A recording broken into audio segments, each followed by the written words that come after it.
Yes, we did start, and and I have already do anything to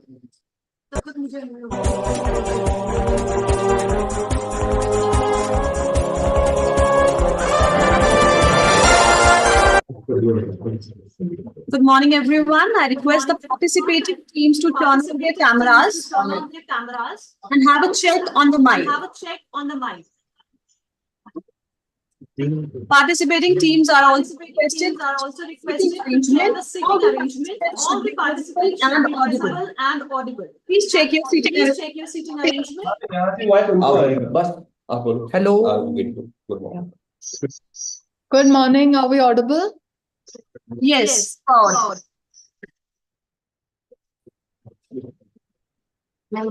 APS Almora, please check your mic. Good morning, ma'am. Are we audible? Yes, you're audible, but if you could be a bit louder. Are we audible, ma'am? Yes, you're audible. Thank you, ma'am.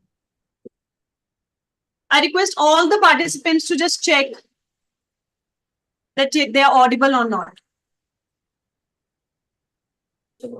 So, ma'am, our participants will be saying one by one, so we can check if the mic is audible, the audio is audible. Good morning, ma'am. Am I audible?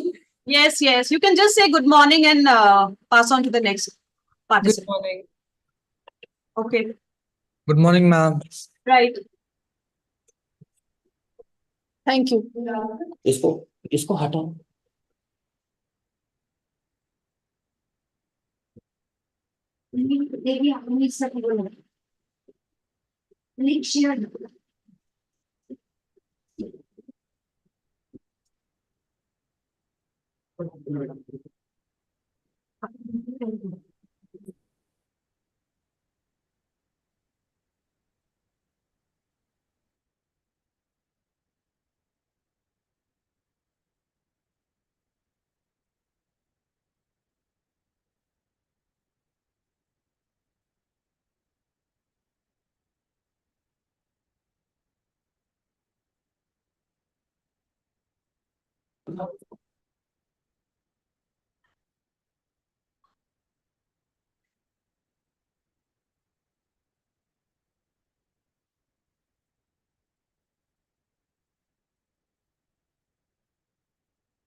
In the garden of soul, ethical values play a role. Seeds of honesty and trust grow strong and true in this garden, ethics hew. A very good morning to our esteemed judges, talented participants, the worthy teacher in charges, and the lovely spectators. I, Shikhatri, take this opportunity on behalf of the Secretary of the event, Mr. Sanjeev Kumar, Principal APS Udhampur, to welcome you to the final match of Northern Command, AWWA Ethics Bowl 2024. We are eternally grateful to Mrs. Asha Suchendra, Regional President, AWWA Northern Command, for being the torchbearer for Northern Command, AWWA Ethics Bowl 2024. It's a great day we all have been waiting for, the finale of Northern Command, AWWA Ethics Bowl 2024. Teams, remember that the perfect ending to any race is to finish strong. So be strong and determined. Without any further ado, Let's start the proceedings. I would take this opportunity to introduce our esteemed panel of judges for today's event. We first have with us an impactful and eminent personality, Lieutenant General P.S. Rajeshwar, PVSM, AVSM, VSM, ADC. Sir has been the Chief of Integrated Defense Staff and the Commander-in-Chief of Andaman and Nicobar Command, a former Director General at the Center for Land Warfare Studies.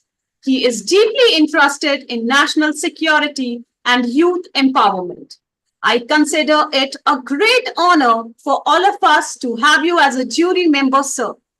May I Thank you. request you to kindly enlighten and motivate our participants with your invaluable words of wisdom, sir? Thanks. Can you hear me? Yes, sir. Right. It's really a privilege for me that you have invited me to judge this competition. I remember last year too, I was here on the final day. It is always a wonderful thing to interact with children who debate a particular issue, think about it, having thought about it very deeply. And then what happens is when you actually reach towards implementation of that, your values and ethics come out. So this is a wonderful process in which everybody is tested individually and collectively. So I know, as always, I always wish that both teams do well. And it's always a very fine line deciding as to who wins. But to my mind, irrespective of who comes out first, both teams are winners. So I wish all the children all the very best. And I also wish the teaching faculty and the organizers, I congratulate them for having done what they have done till now. This is a big event. And I wish the whole tournament a lot of success. Thank you so much. Thank you, sir, for motivating our participants.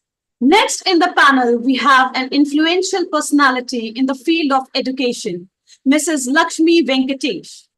Mrs. Lakshmi Venkatesh, wife of Lieutenant General P.R. Venkatesh, PVSM, SM, is an educationist by choice with over 25 years of expertise in the field of education. She's a great leader, motivator, and a firm believer in creating values for the society.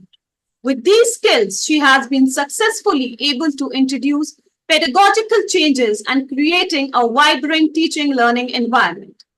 Her work experience spans pan-India, giving her the opportunity to address the learning leukaemia at different levels, enhancing the teaching skills and empowering teachers, evolving customized methodologies.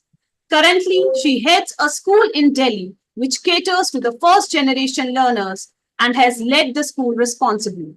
Under her able guidance, the school has made immense progress.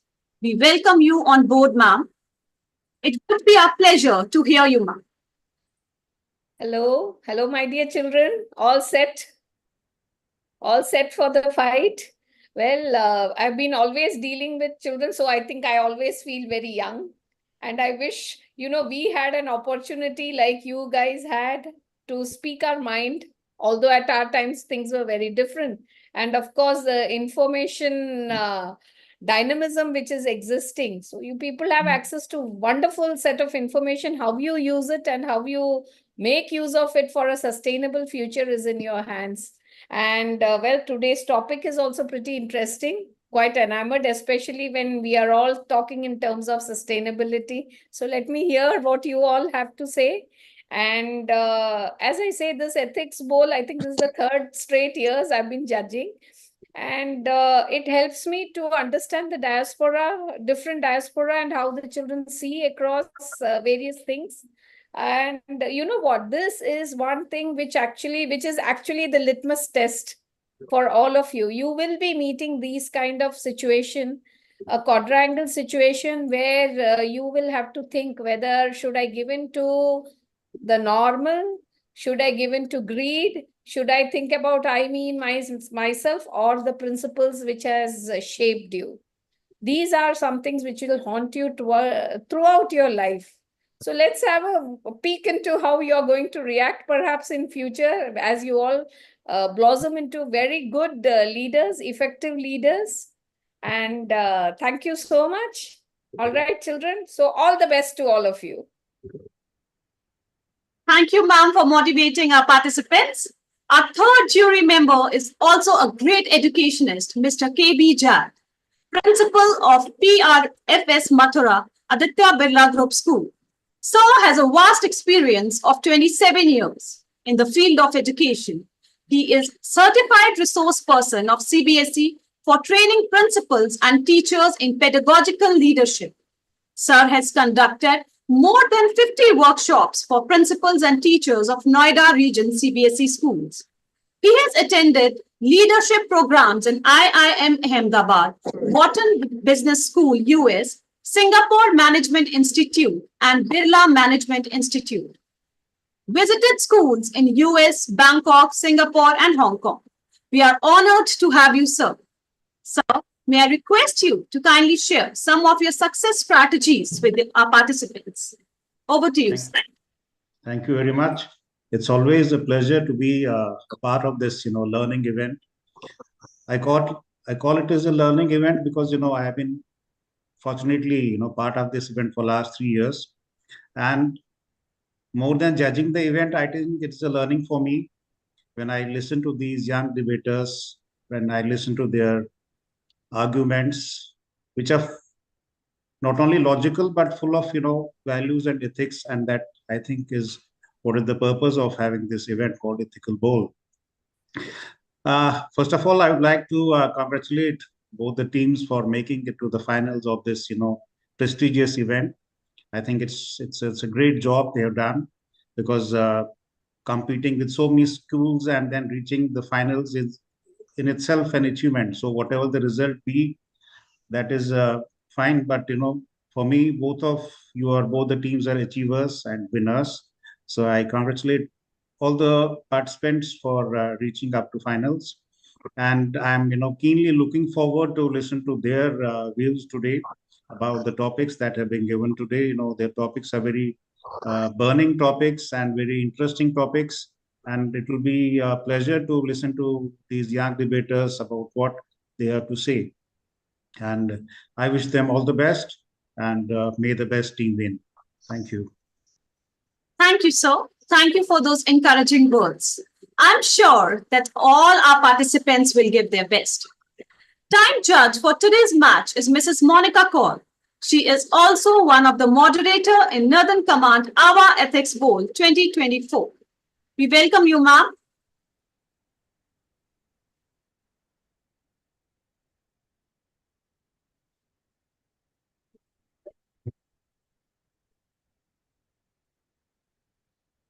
Thank you, ma'am. Now, for the final match, we have participants from Team APS Srinagar and Team APS Almora. So, I will request the participants from both the schools to introduce themselves one by one. Let's begin with Team APS Srinagar. Good morning. My name is Aisha Faraz from class 9B and I am a speaker. Warm greetings, everyone. I am Kashi Pishan from class 9th A and I am the speaker. Warm greetings, everyone. I am Idris from class 10th B and I am also one of the speakers. Warm greetings, dear delegates and judges. I am Advait Sandeep from class 11th Science and I am a speaker of APS Srinagar. Good morning, everyone. My name is Ayurveda and I'm from class 9th A. I am a researcher from Team APS Srinagar. Good morning, everyone. My name is Bulbul Bhatt and I am the researcher. Thank you. Thank you, Team APS Srinagar. Now it's time for Team APS Almora to introduce themselves. Good morning, everyone. I am Gar Pandey and I am the first researcher of Team APS Almora. Greetings to all. My name is Ananya Gautam and I am speaker number 1 from Team APS Almora. From the core of my heart, I extend my greetings to all the revered judges, my capable competitors, and all the guests present over here. My name is Vaishnavi Joshi and I'm the speaker number 2 from Team APS Almora. Greetings, everyone. I'm Chitwan Pandey from Team APS Almora, and I'm speaker number 3. Greetings to all. I am Raghav Pandey from class 12th, APS Almora, researcher 4. Speaker 4. Good morning, everyone. I am Manish Kantpal of class 12A and I am researcher number 2 of Team APS Almora. Thank you, Team APS Almora. All the very best to both the teams. I'm definitely sure that we will witness ethically clear, logical, and coherent discussions from both the teams. Moving ahead, the presenter and the responder teams will be chosen through Wheel of Fortune. Let's see who gets the opportunity to be the presenter team and which school becomes the responder team, that is Team B.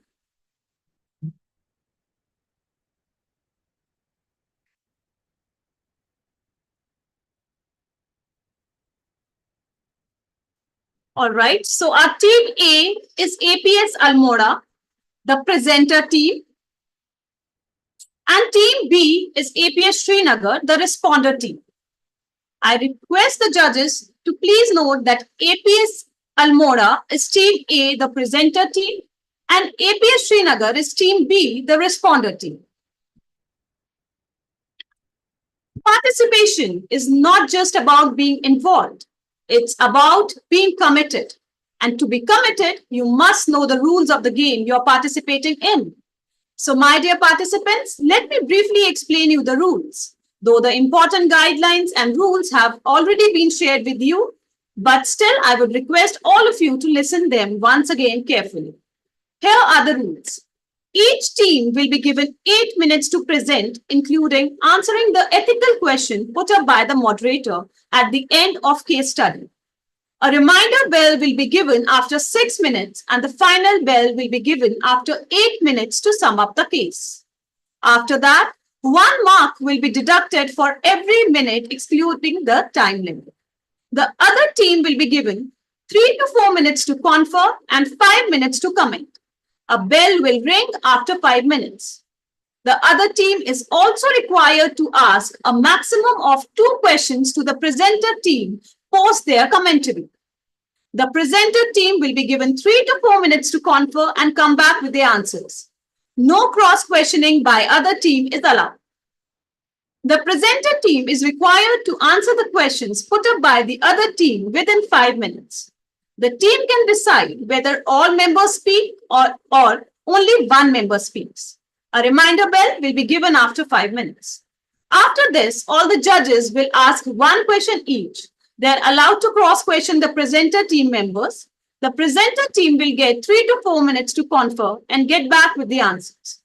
Once the next team starts, the same format as the one mentioned above will be repeated.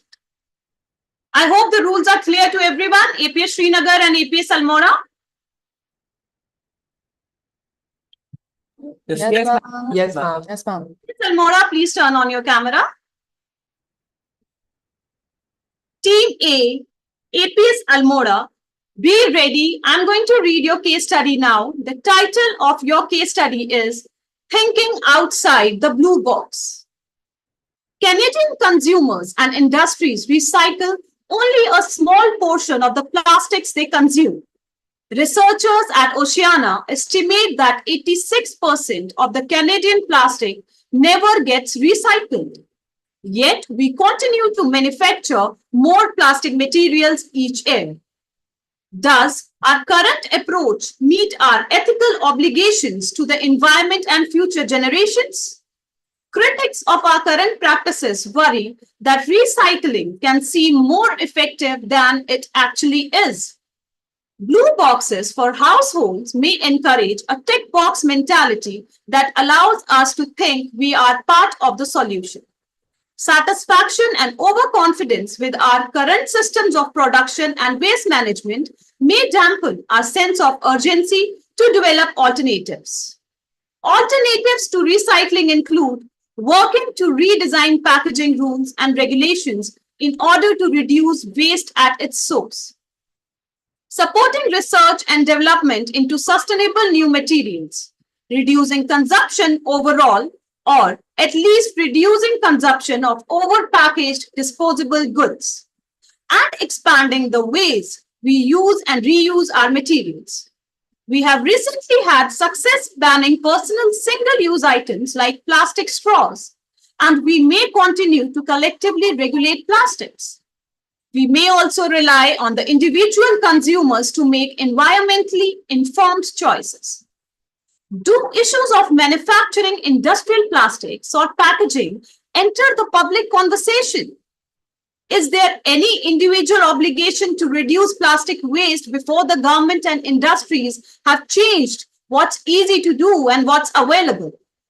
Should we be more ambitious and imaginative when it comes to designing the future? If so, a case could be made for more demanding measures to fit plastic waste into the circular economy despite the higher cost. We began using plastics so intensively only about 60 years ago. If we assume that we could somehow phase out plastic waste if we really wanted to, is anyone obligated to try? So my questions for you, Team A, are there ethical reasons to fight waste by investing in non-disposable goods that are intended for long-term use? Those which can be passed down intergenerationally or bought and sold through redistributive economies like thrift stores. Second, what, if any, rights are respected when we meet collective responsibilities to manage environmental impacts? Third, if we have an obligation to reduce our consumption, does this obligation fall equally on all members of the society, or do some have special obligation that others do not have? I hope the questions are clear, Team A. Team A, Yes, you have 8 minutes to present your case study, and your time starts now.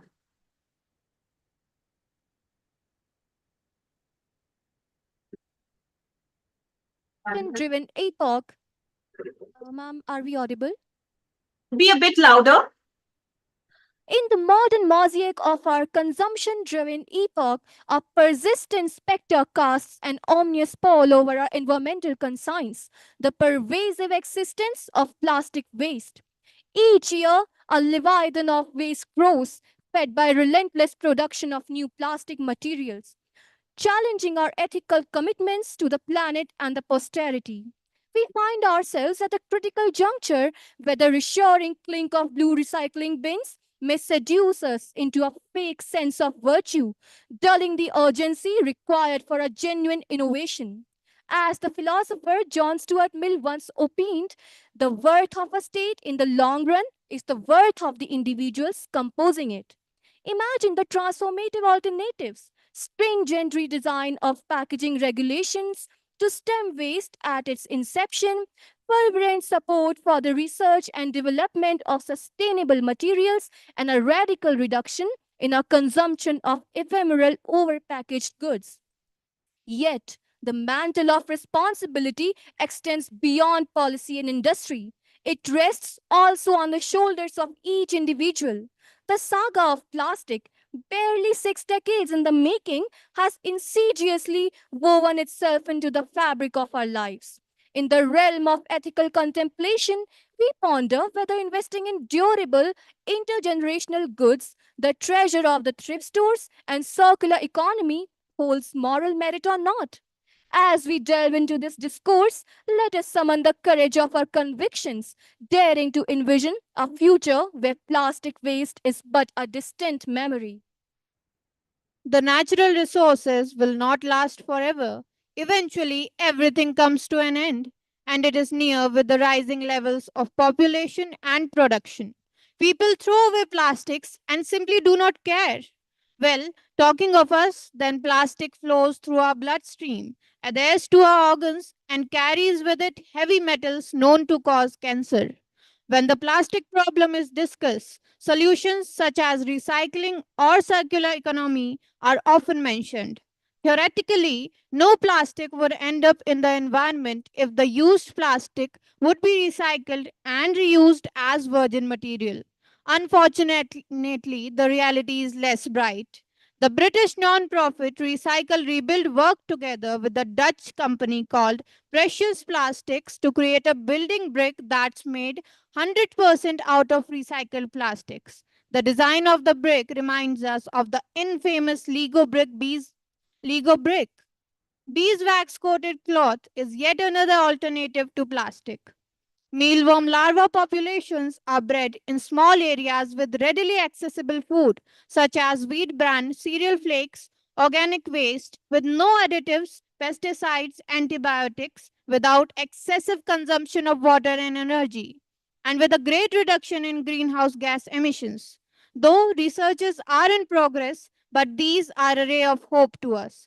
Here, I would like to include a personal experience. There are these bags called Bags Forever, which are made by recycling pre-PET bottles. And it's 5 years now since I'm using them. So I suppose these are a good solution too.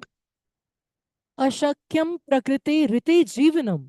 It means life is not possible without nature present on earth. The Environmental Protection Agency has stated that basically 100% of the all plastics humans have ever created are still in existence. About 8.3 billion metric tons of plastic has been produced since 1950s and only 9% has been recycled. These statistics highlight that significant gap between plastic production and recycling efforts globally, underscoring the urgent need for the more sustainable solutions to address the plastic pollution. We can have an example of India. In India, about 26,000 metric tons of plastic waste is generated each day. But instead of just tossing it, they are innovating new methods of recycling. The Ministry of Environment, Forest and Climate Change of India has recently introduced amendments to the Plastic Waste Management Rules 2016 through the Plastic Waste Management Amendment Rules 2024. In 2021, Maine became the first US state to introduce a revolutionary law to put up the responsibility of packaging waste on companies. The Extended Producer Responsibility Program will shift cardboard, plastic containers, and non recyclable packaging recycles and disposable costs to the manufacturers. Yes, there are strong ethical reasons to fight waste by investing in non disposable goods intended for long term use. They promote intergenerational justice, ensuring that future generations inherit a cleaner and healthier planet. Additionally, redistributive economies like thrift stores support social equity by making quality goods accessible to all, regardless of income. When we meet collective responsibilities to manage environmental impacts, we respect several key rights. And we advance equity by ensuring that environmental policies and practices are fair and inclusive. The obligation to reduce consumption involves a shared duty to protect the environment.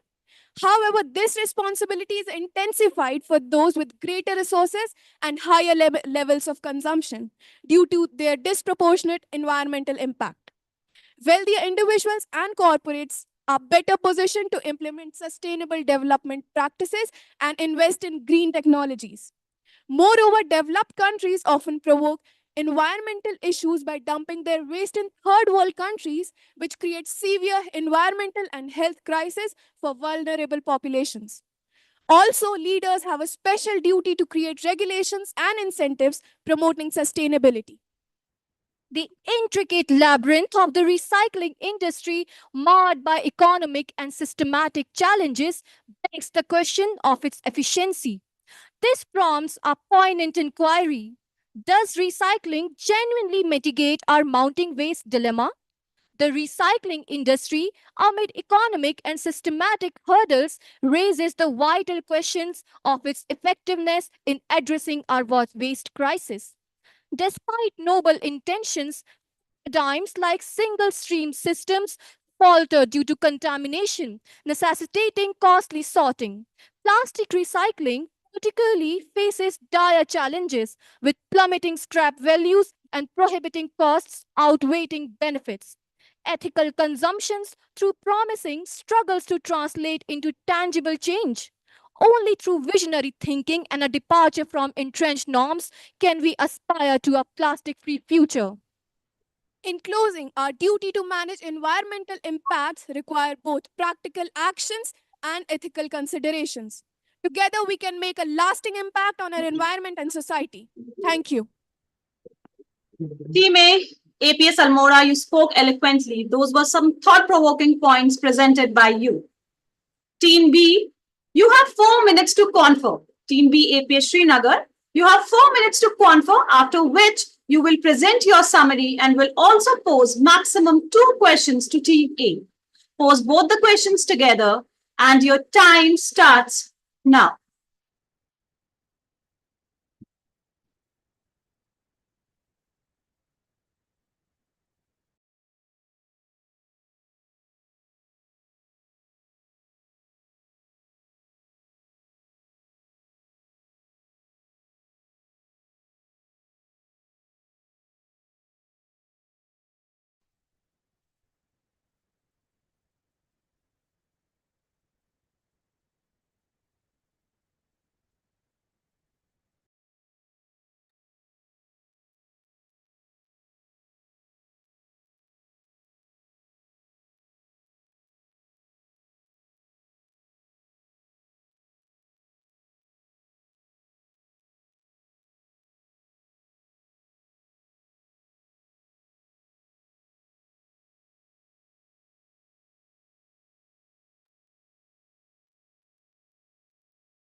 Team B, your time is up. Please be ready to present your comments and pose your questions to Team A. You will be given 5 minutes to do so, and your time starts now. धरती माता कर रही हमसे यही पुकार, सवारे जो इसको सदा हो जीवन सवार. Thank you for your valuable insights, Seema. We agree with your points, but I want to just add some points that you have may missed. First is resource depletion. As plastic is made up of many finite resources such as oil or gas, overconsumption and under recycling of plastic can lead to the depletion of such resources. Now, I will pass it on to Aisha. Thank you for passing it on. Team A, we are thoroughly impressed by the amount of research that you have conducted on this topic, and we agree with almost all of your points. Now, there are some things that we would like to ask you as well. Our first question relies on the fact of recycling. Recycling plays a major role in trying to reproduce waste into something useful. But the thing is that even if people do recycle, the majority will still reject that product because they believe it is cheap and it is made from something which has already been used. And pre-used products are seen as something that only the poor feed on. And the richer and the people with higher class don't want to indulge themselves in such things because they feel as if they should do something which is on up to their class. For example, having luxury products like influencers and other celebrities do. They live lavish lifestyles. So the first question comes to, even if we were to make recycled products, the masses would likely reject them because they believe that they are cheap and not worthy of their time. So how do you think that we can fix the situation and cause them to realize that recycling products and trying to buy them as well will have more effect? Because if we just recycle and nobody seems to use them, there will be no use of recycling in the first place. Now, the second question arises is that we have seen, as you said, we need to make these types of reinforcements in order to assure that the environmental factors and alternatives are put into play so that the environment is not compromised. But could you please give us any successful case studies or examples where alternative measures to plastic recycling have been effectively implemented? Because even if we are to preach about this so much, there is a level where we think, has anything useful even happened around the world with alternative means of using plastic and other things in order to ensure that there is no trash or pollution in the world? We would like to rest our comments here. Thank you for listening.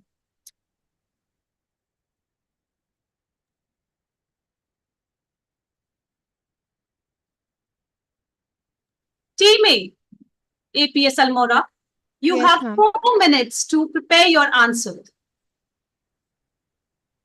And your time starts now.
People, your conferring time is up. You can present your answers now, and for that, you will be given 5 minutes. And your time starts now. Thank you, Team B, for your insightful questions. We would like to answer your questions. First of all, we would like to answer to your comment. You talked about resource depletion, but we certainly mentioned in our case study that with the rising levels of population and production, natural resources are soon depleting and they will not last forever. The end is very near if we do not wake up. Friends, you mentioned that influential people and public figures are not using the recycled products and not certainly in a good manner.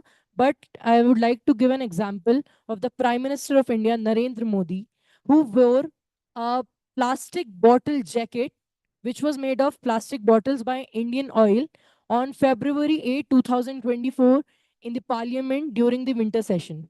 This shows that influential people and public figures are also using recycled products in a very good amount, and people are also using plastic bottles products as well as clothes made with plastic bottles. Passing on to my friends. Thank you for your introductory questions. It seems like you have been thorough with our discourse. So, first of all, I would like to give you an example as you asked for a case study where plastic recycling has been innovative and successful. So, first of all, I would like to tell you about an Italian clothing brand, namely as Vegia, which has turned grapevine husk into wardrobe fashion. And even the latest haute couture of France has extended its appreciation to it. Now, for other case study, I would like to tell you about the ban of micro beadings in cosmetics, which has been extended by many countries such as UK, USA, and South Korea. Not just biodegradable, but also non-biodegradable micro beadings have been banned from any type of cosmetic products in these countries.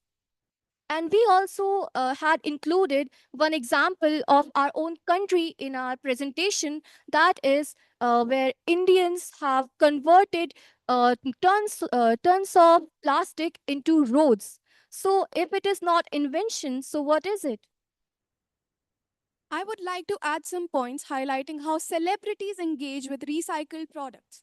Red carpet fashion is one of the examples because celebrities often make use of eco friendly fashion statements by wearing clothing outfits that are crafted from recycled material. Many celebrities also opt for accessories made from recycled materials such as handbags, jewelry, and sunglasses. Then, promotion of eco friendly brands and social media advocacy can also be some examples. Now, over to my teammate. Now, I would also like to add some alternatives of plastics which have been successful. So, one such alternative is PLA, which is polylactic acid, which is used for packaging, disposable cutlery, food containers, and medical implants. It is fully made from cornstarch or and sugar cane, and thus it is fully biodegradable. And next is polyhydroxyalkanoates, which is PHA. It is also used in packaging, agricultural films, and medical applications. It is produced by microbial fermentation of sugars or lipids, and it is also fully biodegradable. Now, on to my teammates. Now, for some real life examples, as I said in my case study, I use bags made of PET bottles, and also beeswax coated clothes are in trend nowadays. Along with that, we use many kind of notebooks which are recycled for our practice sessions. Thank you.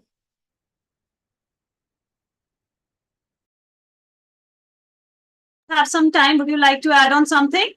Yes, ma'am. I would like to one more thing that as they said that people with high class do not prefer such reused and recycled thrift store clothings. So I would like to tell you that all the luxury brands like Chanel, Versace, etc., all they get their clothes and their raw material from small shops and investments and then turn them into their own clothings and just label them with their own marketing strategy. So if they think that they are wearing some high class outfits, it's all just raw material from plastics and recycled material. Primer.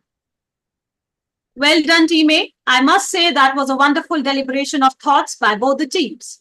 Now it's time for the judges' questions. May I request our first judge, Lieutenant General P.S. Rajeshwar, PVSM, AVSM, VSM, ADC, to pose his question to Team A. Over to you, sir. Thanks a lot. Can you hear me? Yes, sir. Right. I think it was a wonderful presentation, and I must also say that the commenting team also did a great job asking what really the presentation was about. So see, I have a comment and I have something that you may need to comment on and think about it. My comment is like this: as societies get affluent, that is also communities and individuals, they're going to make more money, and they are going to progress is seen from what per capita you can afford, and every individual wants to have a better quality of it, right?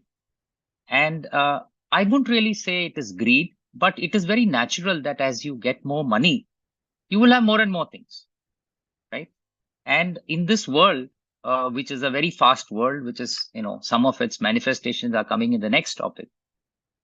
What is more important is that, you want to do almost everything, which was not possible earlier. So the point is, how much can you recycle, right? I know there are initiatives, and to my mind, a number of initiatives such as recycling actually cost more money than the original product, which is cheaper, right? So on one hand, you have this dilemma of actually testing, trying, experimenting, doing new things with the money that you will afford or want a higher standard of living. And on the other hand, you may or may not be able to afford everything which is recycled, right? Because it always costs more. At the moment, it costs much more. To have the same product, maybe even 2 or 3, equivalent to 2 or 3 of the original product. So that is going to go on. So what is the other answer?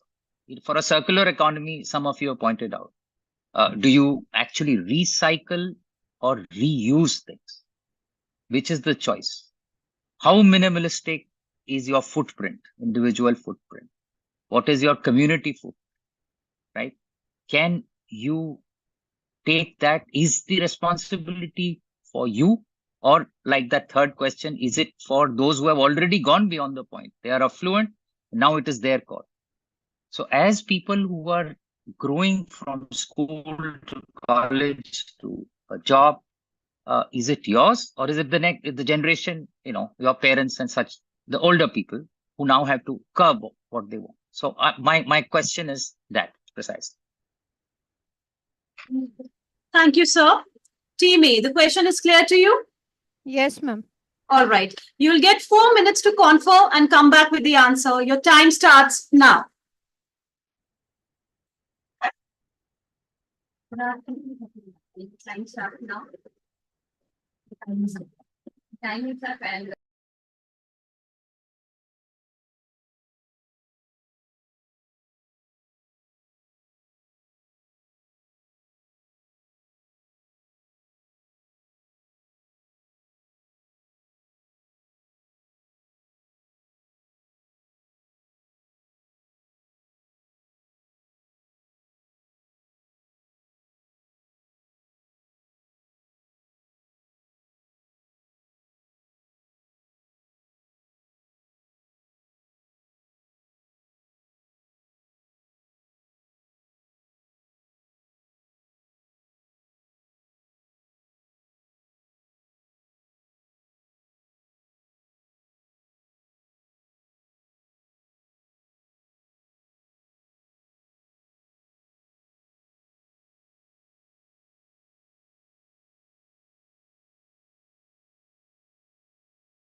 Time up, team A.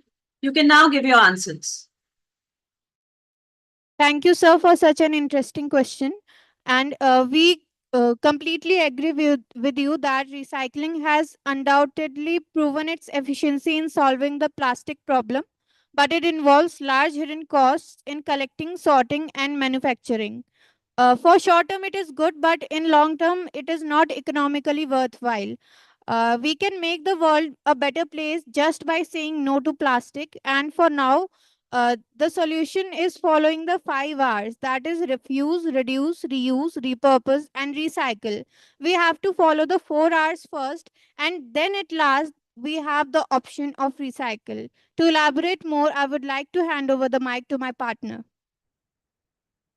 I would like to add that it is the wholesome responsibility of all of us to contribute to implement sustainable practices and invest in green technologies, because we are not the only generation here. Our next generation has will have to suffer because of us if we do not implement sustainable practices. And as I mentioned in my speech as well, wealthier individuals and corporations are better positioned to implement sustainable practices. So it is our responsibility, and this responsibility intensifies on their side. Now over to my teammate. So, your question really pushed us to strive to think out of the box. And your question also portended a dilemma whether new ways or the ethical and orthodox recycling is to be extolled. So, I would like to tell you that recycling is the manifestation of reusing, but at a higher cost. And it gives us an illusion of vitality, but it is not feasible for everyone, especially in these times. So I would like to tell you about a more better alternative that is the bioplastics. Bioplastics are the new invention of the new century, and uh, products made up of bioplastic are better for environment and they emit less carbon dioxide. Also, these bioplastics decompose within 15 to 12 days, and they are a better option if we don't want to pile up all that plastic in our environment and degrade it. So, we can say that to stop the debasing of our environment, we need to initialize new ways to uh, to tackle this situation, and the orthodox recycling is not an option anymore. Sir, I would also like to present some solutions to the given problem, some of which can be providing subsidies for sustainable alternatives. So we can offer, the government can offer financial incentives or subsidies for purchasing sustainable products, such as biodegradable packaging, reusable containers, etc. And we can implement programs to help lower income households to afford more sustainable choices. And we can implement progressive pricing model, which in which we can design pricing structures that place a higher cost on excessive consumption while offering discounts or rebates for lower income individuals and families. We could also improve access to sustainable goods so that everyone can have access to the sustainable goods and can reduce our dependency on plastics. Thank you, sir. And now to my teammate. To conclude, sir, it is the responsibility of every being living on this earth to make this planet worth living for the upcoming generations. We need to live not just for ourselves, but for the whole humanity, for the trees, birds, and all the living beings. Plastic pollution free living is the easiest way to make that successful. Thank you, sir.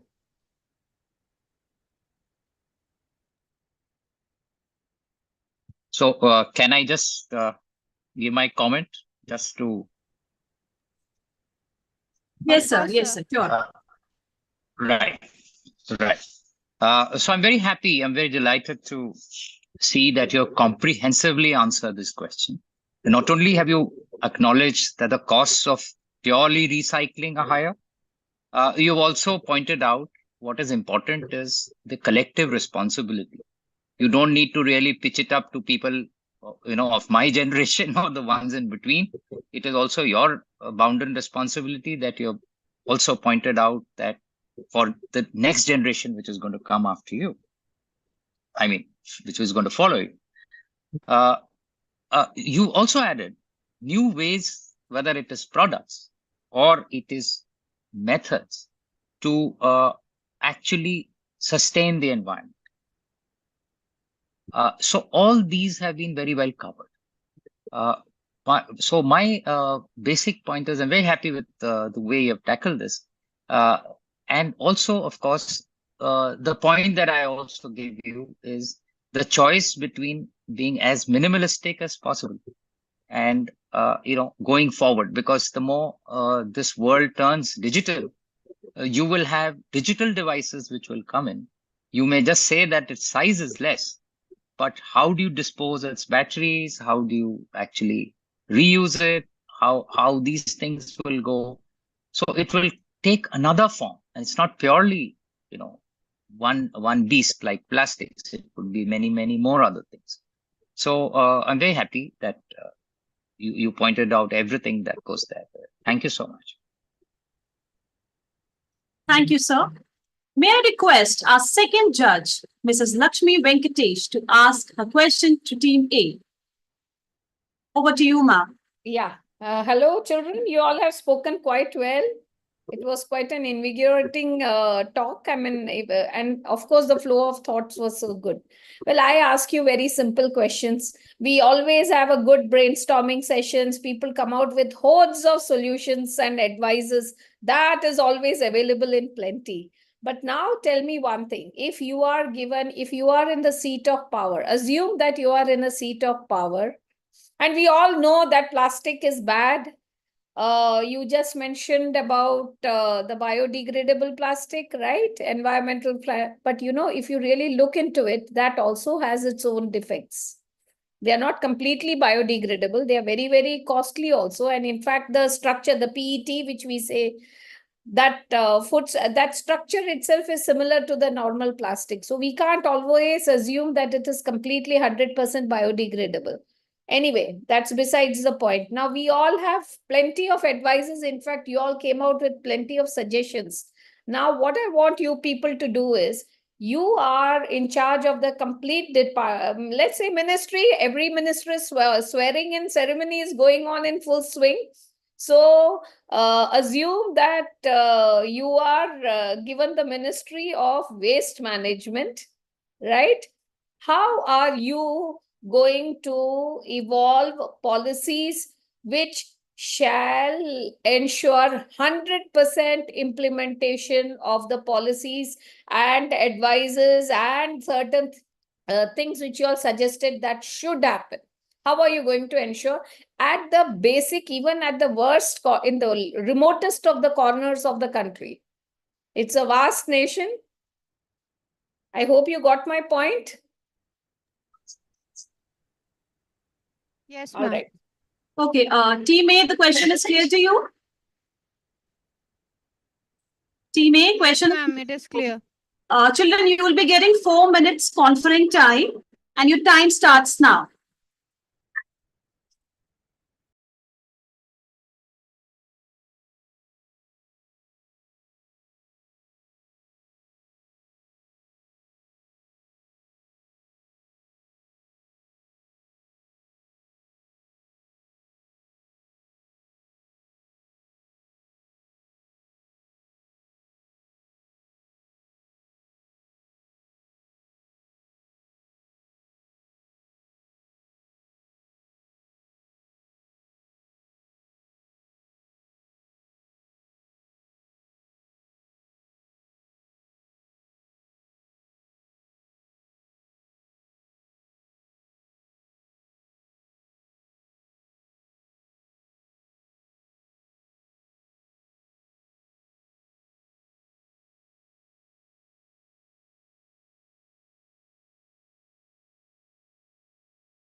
Time up. Conferring time is up, teammate. You can now give your answers.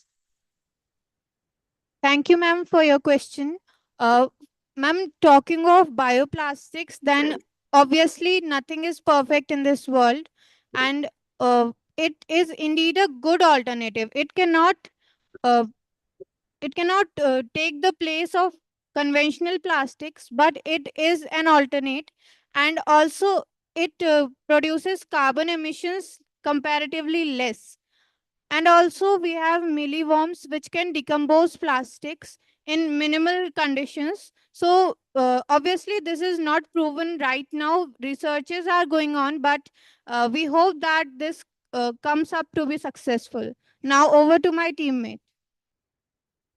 Ma'am, I'm personally very cynical of the present waste management system, but I would like to laud the efforts of German Waste Management System Authority, and especially regarding the P1 system they have levied in their country, which ensures that every person from the grassroots level to the higher authorities, this waste meets its rightful end. So first of all, if I made the highest authority in the waste management, so I would like to implement this system in our country also. Now, I would like to turn the spotlight to those debased minority whose depalidation is the manifestation of this unjust recycling rules. We need to put up representatives from such communities to encourage the wealthy to take up initiatives under this management. Now, my friend would like to add some more points. Thank you, Vaishnavi. Ma'am, I would like to cover a very important point and aspect of this question, which is about the education and awareness. And several aspects can be covered. And the first one is launching educational campaigns.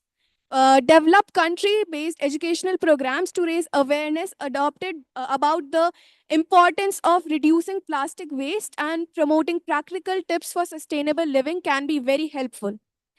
After that, promote skill building, which uh, refers to grassroots levels, which offers workshops and training sessions on topics such as composting, etc., and creating job training programs on green industries and sustainable practices.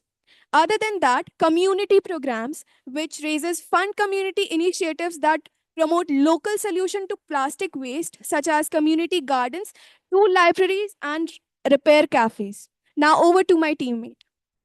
I Ma'am, would like to add up one more point that government should encourage activities such as composting, vermicomposting, worm breeding at a bigger level so that people can get encouraged and also aware about such things, and so they can help save the environment. And now my friend would like to add some more points. Ma'am, you mentioned about the rules and regulations. So I would like to give an example of our city only. We have recycling plant in our city that costs that the making of it cost a lot in crores. But ma'am, there is no check and balance system there, and no regulations, no rules are being implemented there. So first thing that as a minister, and ma'am, when you mentioned the waste ministry, I like that point a lot that we right now we don't have any ministry like waste management. We have climate and environment ministry, but we don't have waste ministry. So the first thing that we will ensure that we will make the waste ministry in our India, in our country.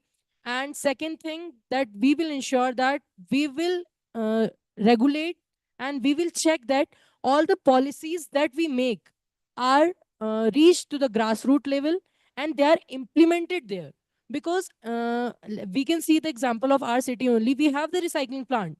All the policies are made, but nobody is actually checking the what's there inside. So we have to ensure that thing first. And the second one is that, ma'am, in climate change and environment ministry has recently changed the policies and amended the 2016's policies, and now the 2024 bill has been passed for the betterment in this field. Passing on to my friend. Ma'am, a big factor in reaching these things to the grassroots level is literacy and awareness. So in a country like India with nearly 77% of literacy rate, we will have to take steps to create awareness and increase the literacy rate. And there goes a quotation by Ruskin Bond: "What grows so fast before my eyes? A garbage dump, a million flies. Is this the place you celebrate? In prose, you made it sound so great. It was, before I knew, it was fate." So, ma'am, if we want to see a world worth living, and if we do not want to read such lines in literature, then we have to mend our ways.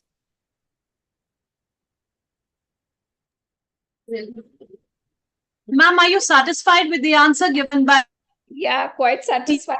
Team But A, you know or would you what? like to cross question them? Yes, yes, certainly. Well, team, you did come out with, I think somewhere you could not get into the grip of thing where you really had to assert. See, assertiveness is very necessary when you know that certain policies are for the good of the nation, right? Assertiveness is necessary, and that is where all I wanted you to evolve are the checks and balances in implementation of the policies, the penalty, and how effective are we to penalize the one who don't obey rules. Because you know, one thing which actually debars all our progress is the disobedience factor, which is so rampant in the country. We love to disobey, right? Somewhere I wish you had come out with certain penalty codes which would needs to be implemented, and how it needs to be implemented without getting misused.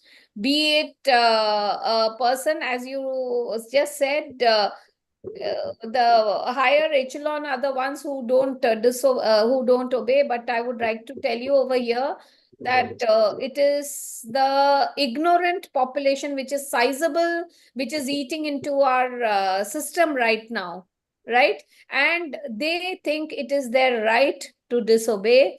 And one, maybe it is born out of ignorance, complete ignorance. You go to the farthest slums of our country, and they thrive on plastics. What are we going to do about them? They will not listen. See, it is because for them, this is very, very economical. You may listen, I may listen, but they will not.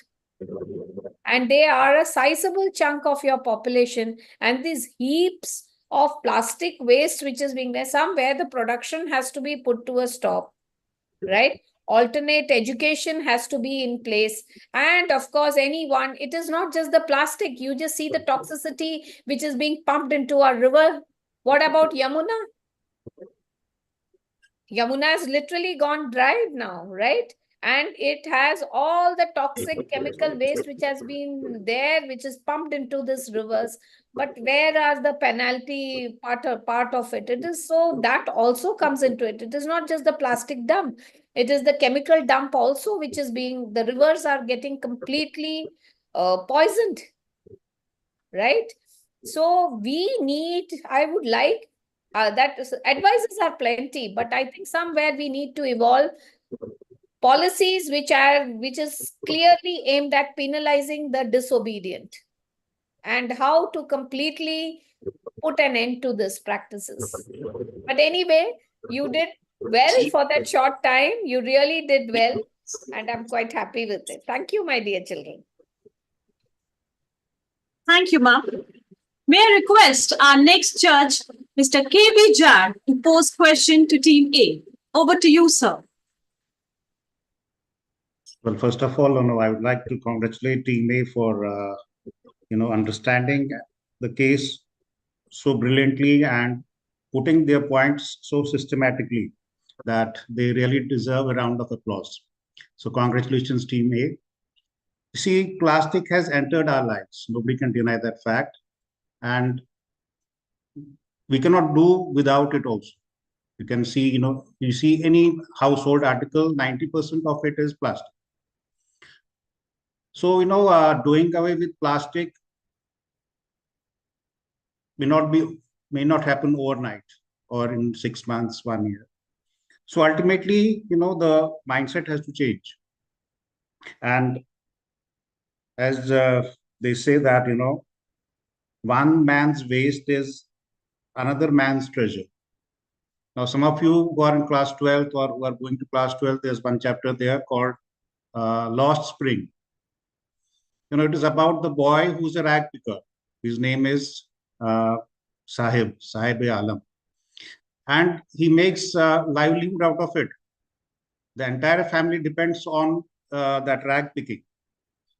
And rag picking itself is more than you can say 3 to 4 billion industry. You can see thousands of rag pickers leaving their homes in the morning and coming back so that they can bring some livelihood is there, and some they are able to help there. So when we talk about solving this issue at a macro level, so you have to see everything. You have to take all these things in consideration. That it is economic part, the livelihood part. So my question is that, do you think that there is some viable solution you propose, some viable actionable, which will take into consideration all these aspects, whether it is the economic part, then environment degradation part, and other socio-economic issues? And my second question would be that what role can education play in changing the consumer behavior as far as plastic consumption and disposal is concerned? So we have talked about recycling, we have talked about bringing some regulations, we have talked about policy making. And so I would like to know from you that as educators, maybe students, teachers, policy makers, how can we change the consumer behavior towards plastic consumption and the disposal? I hope my question is clear to you. Yes, sir, it is clear. Okay, please go ahead. Thank you. Team A, you will get 4 minutes conferring time.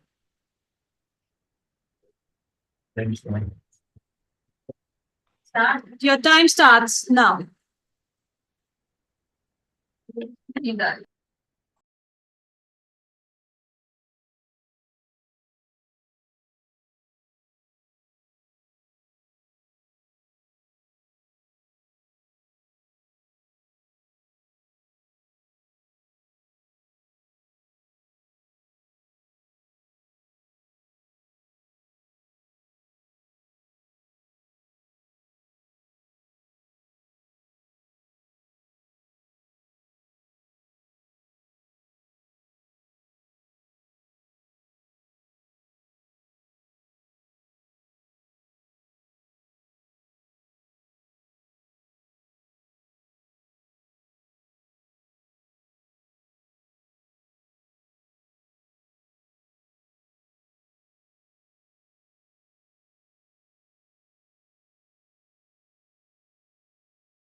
Team A, I hope you're not using mobile phone.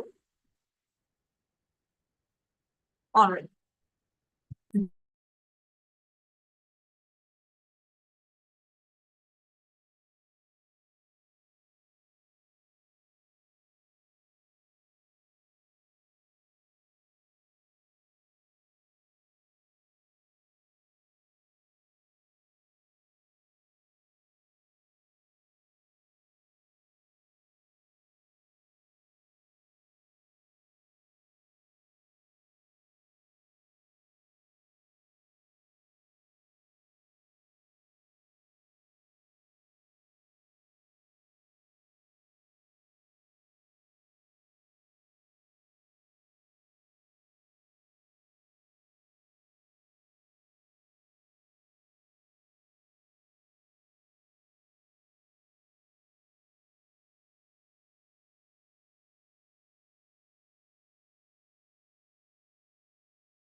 Conferring time is up, Team A.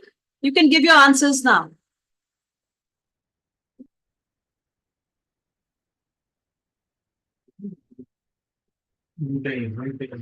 Please unmute yourself.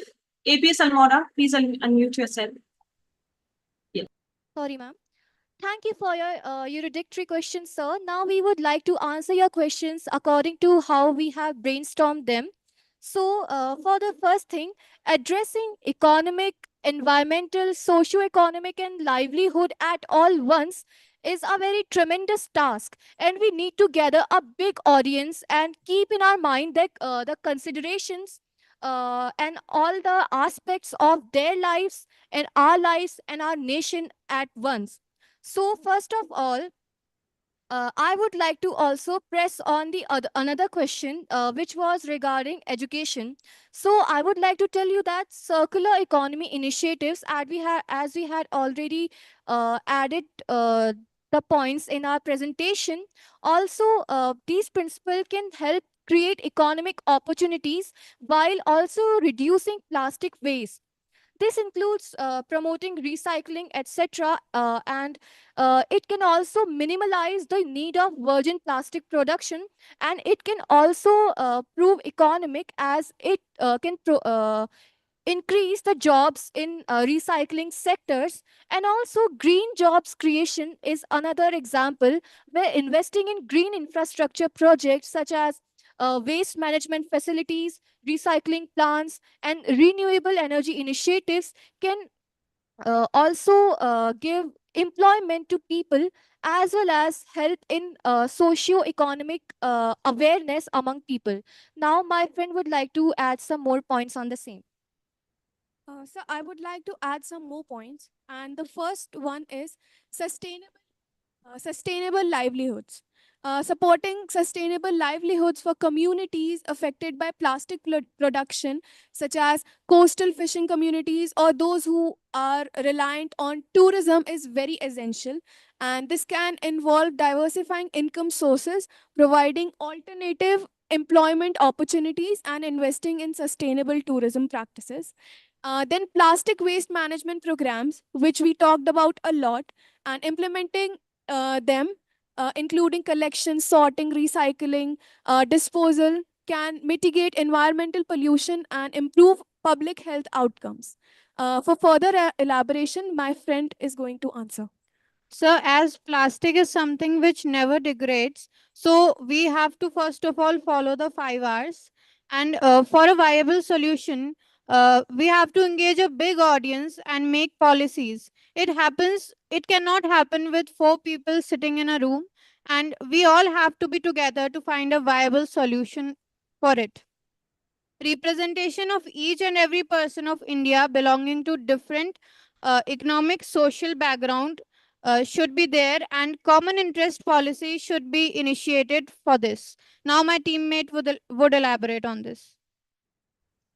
So, as we know that education is the bastion of awareness, so education and awareness at once are to be pertended to the people in order to create awareness among them. So, providing consumers with information about environmental impact of plastic consumption can also play a vital role in it. But we also know that we have to work at the grassroots level. We have to imbibe, we have to inculcate such practices in our children, in our forthcoming generations, so that this recycling and our waste management education is already imbibed in them when they become blooming adults. Also, we can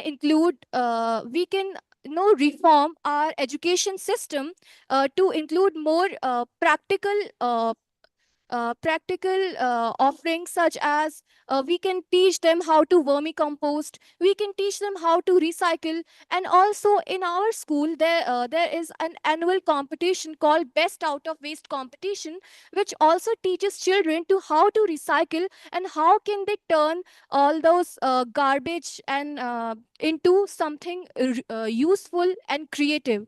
So education is really important, and we need to reach out to the grassroots level, and all those people in living in slums, those small children who are forced to become rag pickers and they are deprived of their childhood. We have to get to them, teach them. But before that, we need to be more economical, and we need to look about their socio-economic background. We need to provide them with shelter and with protection and with education all at once, so that our all those initiatives are successful. Now my teammate would like to add some more points. As my teammate mentioned, that education plays a very important role here. So reducing plastic is not something which can be done overnight. It requires a certain amount of time.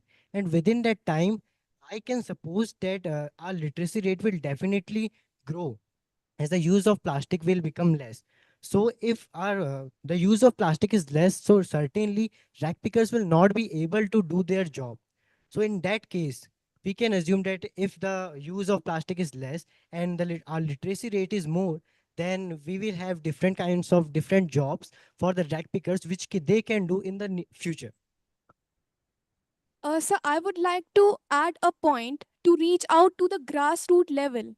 And one point came into mind is that traditional knowledge and practices. Respecting and integrating traditional knowledge and practices related to waste management and environmental stewardship can enhance the effectiveness of outreach efforts.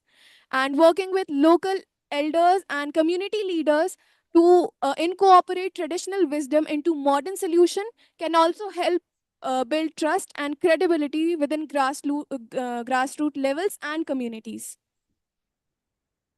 Also, sir, we need to set an example by participating in it ourselves. So, adopting a participatory approach to decision making ensures that those grassroots level communities are have a voice in the design of implementation and inventions of these new resources and rules. Also, consulting with elder community members who have better approach and they have experience soliciting feedback and involving them in planning processes can lead to more culturally relevant and sustainable outcomes. Thank you, sir. Are you satisfied with the answer given by Team A, or would you like to cross-question them?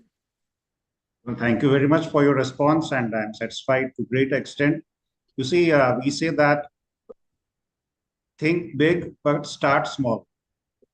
You see, when you talk about waste management, or it doesn't happen, as I told earlier also, and one of you said like that, it hasn't happened overnight. When you talk about educating about it, the education has to be in totality. When we say about education, it doesn't mean that, it has to be part of our curriculum and syllabus, that how the waste management should happen. And then we learn it just for exam point of view and then finish it off. So, charity begins at home. We can start at a small level, maybe from your own school. You can start. The school can be plastic free school.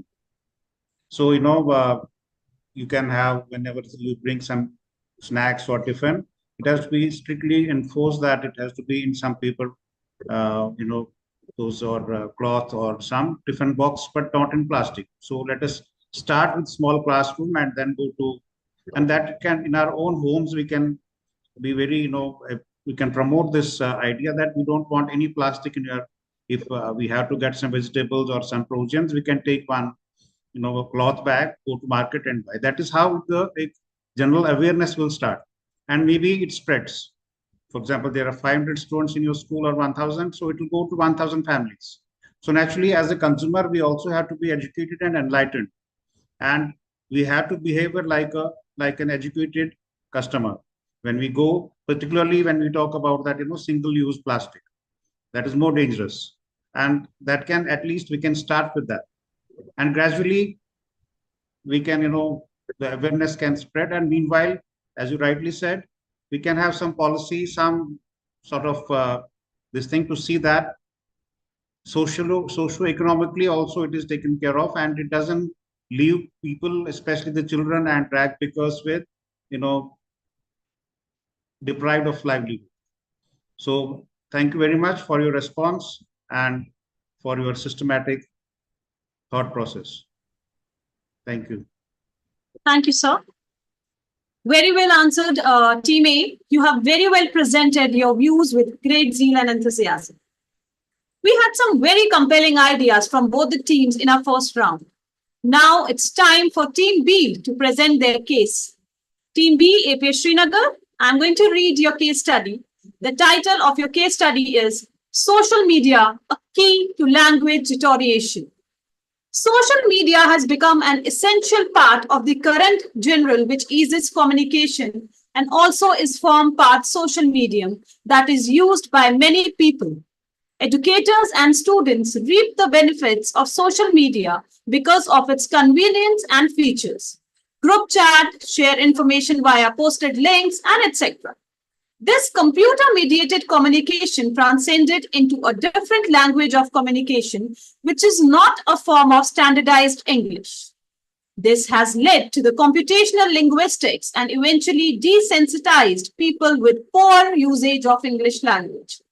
The prevalence of social media leads to the potential of language deterioration, and positive attributions towards social media increase the tendency of overlook the implications on students, semantically and syntactically.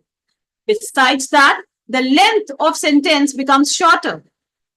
This might be something to be worried of due to the numerous violations in grammar and vocabulary, which will eventually influence students' academic writing. The prevalence of social media such as Facebook, Twitter, and WhatsApp are common that the potential of language deterioration can be casually observed on regular basis. In context of language, globalization takes place in terms of the evolution of an abbreviated short forms of English language used in chat groups, social sites, for instance, before for before, are you okay for are you okay? Moreover, phrasal abbreviations like LOL, IKR, LMAO are widely used. Words are not spelled correctly, and some of the spelling variations are coming, COMMIING, enough, ENUFF or ENUF, your, YUHR or UR. This is just a few examples of language violation. The term globalization in this parameter of language refers to a derived or sophisticated communication. This evolution of language has occurred ever since social media sites existed. Furthermore, emotions are often due to its practicality of displaying and putting an expressive element into writing language to emphasize the constructed sentence since it is shortly written. Besides that, they prefer to use emotions as it prevents confrontational interpretation of message. Another form of unconventional language is expressive lengthening such as go and cool to indicate one's feeling and emotion. As the social media phenomena expands or changes the mechanism of natural language processing, it appears that the online language is substantially different compared to other written text. And awareness is required since people from the education field seem to be very optimistic towards social media, which could consequently increases the tendency to overlook the implications it has on students. Language, particularly semantics, grammar, and syntax vocabulary, the instant and high-speed computer-mediated communication is easily carried over to the classroom academic writing and deteriorates writing ability. Students have tendency to spell out words correctly and adding extra letters when write. My questions, Team B, are: what are the students' perceptions towards social media to their language acquisition? Second, how the language rendered on social media, WhatsApp, Facebook, and Twitter is linguistically incorrect and how it deteriorates students' language acquisition. Team B, you have 8 minutes to present your case study, and your 8 minutes time starts now. Over to you, Team APS Srinagar. Thank you so much for telling us about the case study. You will now be shedding some light on the topic. Our language is a reflection of ourselves. A language is the exact reflection of the character and growth of its speakers. Cesar Chavez. As technology advances, it lets the youth experience a new era of social connection, preferably through social media. Though this causes a lot of substantial changes to arise as well, both positive and negative. The whole world is compressed into the palm of your hand whenever you use social media and connect through your phone. There is so much freedom that even an ordinary man will not realize when he is truly in captivity. Let us start with the basics. Semantics. It is the study of linguistic meaning. Certain words on the internet have no meaning at all. Take the example of skibidi. It is derived from the Russian singer Fiki's song Chupki Vikrusta, and it has no definite meaning, but it is now replacing some words in the English vocabulary. For example, people are not saying what on earth anymore, they are rather saying what on skibidi. If the meaning of a language is done for and gone, then how would people be able to understand and learn it in the first place? Now we come to syntax. It is the arrangement of words and phrases to create well-formed sentences in a language. But this is non-applicable when the youth are now using sentences like TBH, IDK, RN. They could have easily used the correct version of the sentence, which was, to be honest, I don't know right now, but they chose not to do so because they thought it would be more convenient to use this short form as they would be wasting their time. And they are linguistically lazy as well. Now, filler words such as like and literally are being used in such high numbers that people are now developing unprofessional writing habits, which will affect them in the future during their career fields and whatnot. The thing is that we need to now differentiate between virtual reality and reality. Because in virtual reality, we can do all of these silly things like writing abbreviations and using different acronyms and whatnot. But in real life, we cannot do that because, as I said, real life and virtual reality are totally different. There is such a stark difference between these two things. And too much of everything is bad.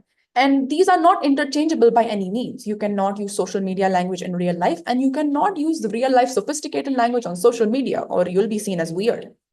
This is a thing that chronically online people do. This refers to people who spend a significant amount of time online to the point where their entire lives revolve on culture, memes, and slang. And what everyone else does, we start doing too. That is why influencers are called so, because they influence the masses. You can't say lol in real life, can you? You will have to laugh at a joke if you find it funny, but people are forgetting to do that now too and today's. I would like to end this off with a quote from Johnny Rowans. The more social media we have, the more we think we're connecting. Yet in reality, we are actually disconnecting from each other. Now, Kashi will walk you through the ethical dilemmas faced by us in this case study.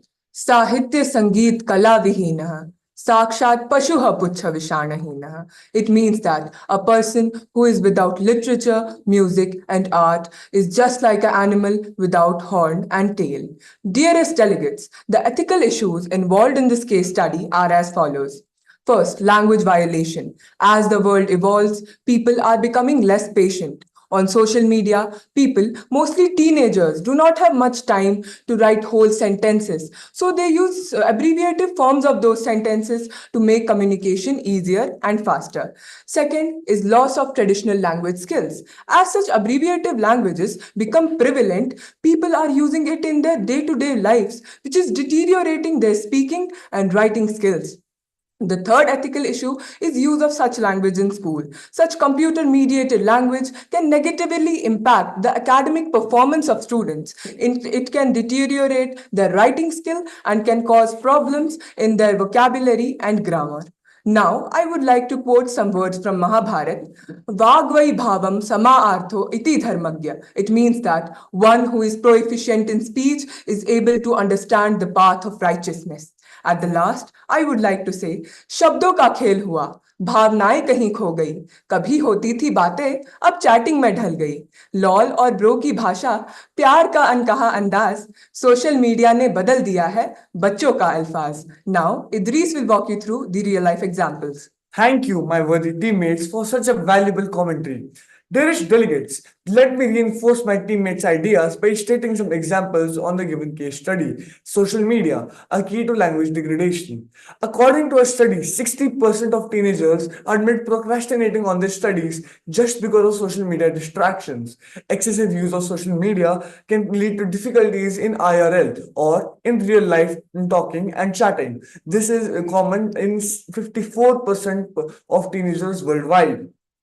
In a recent study of 2,000 parents from all around the world conducted by Samsung, 1,600 parents and more thought that their children spoke an entirely different language just because they used the abbreviations and the languages they learned on the network. A report by the National Assessment of Educational Progress found that only 37% of 12th grade students speak at the proficient level or at above it. This shows that social media is hugely degrading the quality of speech among our children. Another study found that 93% of children use informal language or chatting means in their written assignments. And this is directly linked to social media. I myself use some of these abbreviations such as LOL, I care, and great, even in my exams, which cause my marks to hugely deteriorate. At the last, I would like to rest my comments by saying that language changes itself very slowly, but social media accelerates the pace so that we actually notice it. And now, all of my comments are passed on to Arvind. Social media is not just an activity, it is an investment of valuable time and resources. Thank you, Idris, for showing us the state of our language thanks to our communications on social media. Now, as far as the first question is concerned, students agree that social media is a great tool in collaboration and meeting with their friends so that they can communicate with each other. But they also agree that it is a double-edged sword as it helps in deteriorating their language skills and their language eventually goes bad thanks to excessive chatting. Now, the linguistic incorrectness are the abbreviations and acronyms used by people like GR8 for the simple word great. What is the use of it? Next are the spelling variations like ENUF for the simple word enough and the expressive lengthening of words, where the simple word good gets added O's to show happiness or sadness. Now, finally, the emoticons and emojis which people use to show their emotions. This is followed by the deterioration of language acquisition, as informal grammar and incorrect syntaxes would negatively impact a person's academic writings, and also the syntactic impact, which is the frequent use of slangs, can hinder or obscure their meanings and affect understanding and hinder their vocabulary increase. Now, concludingly, social media offers significant communication and learning benefits but poses risks to language acquisition due to non-standard language use. Educators and students must be made aware of these implications and take steps to mitigate the negative impacts. Now, as a quote would be a satisfactory ending, the quote is, don't use social media to impress people. Always use it to impact people. A quote by Dave Willis. Thank you for listening, and we hereby rest our case. Team A, you have expressed some very good points. Now, Team A, APS Almora, you have 4 minutes to confer, after which you will present your comments and will also pose maximum of 2 questions to Team B. No cross-questioning is allowed, and your time starts now.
Team A, APS Almora, your time is up. Please be ready to present your comments and pose your questions to Team B, APS Srinagar.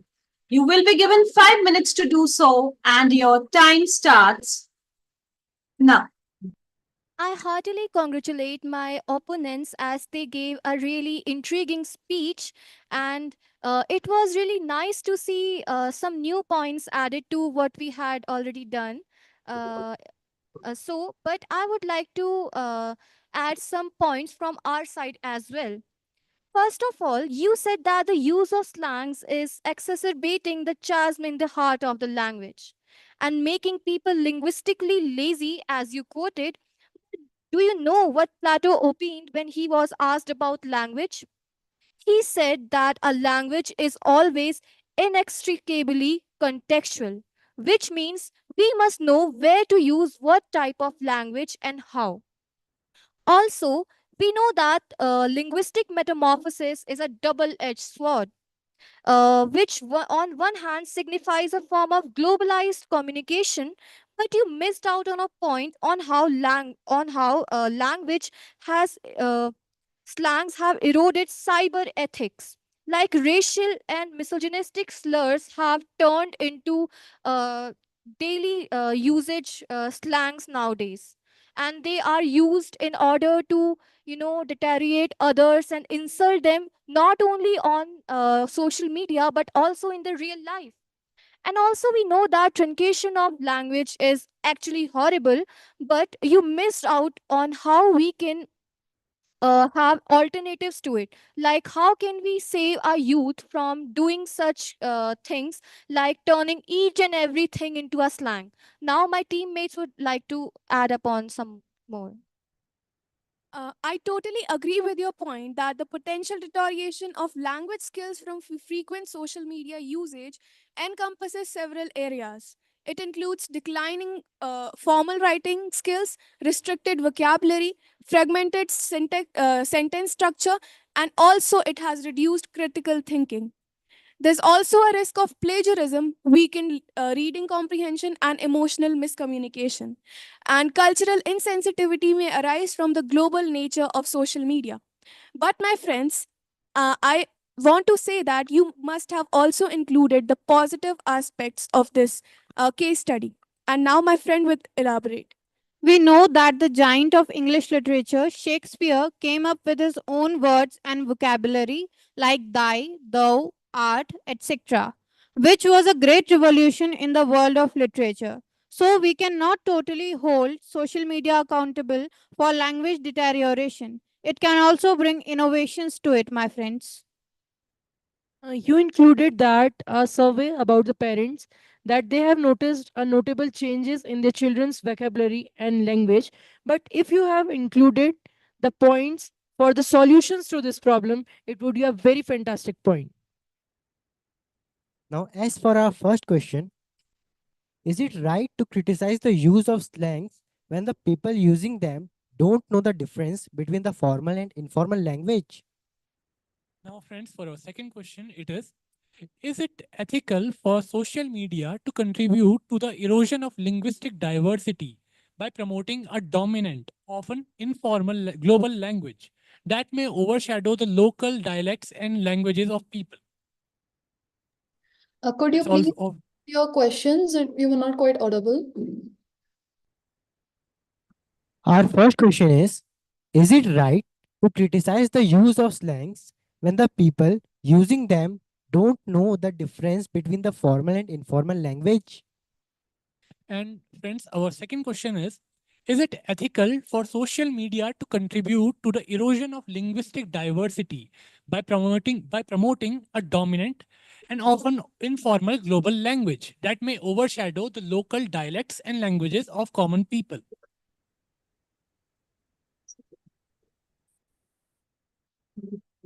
Thank you, Team A, APS Almora. Team B, questions are clear to you? Yes, ma'am. Yes, ma'am. All right. So now you will get 4 minutes to confer, and your time starts now.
You can now present your answers. You will be given 5 minutes to do so, and your time starts now.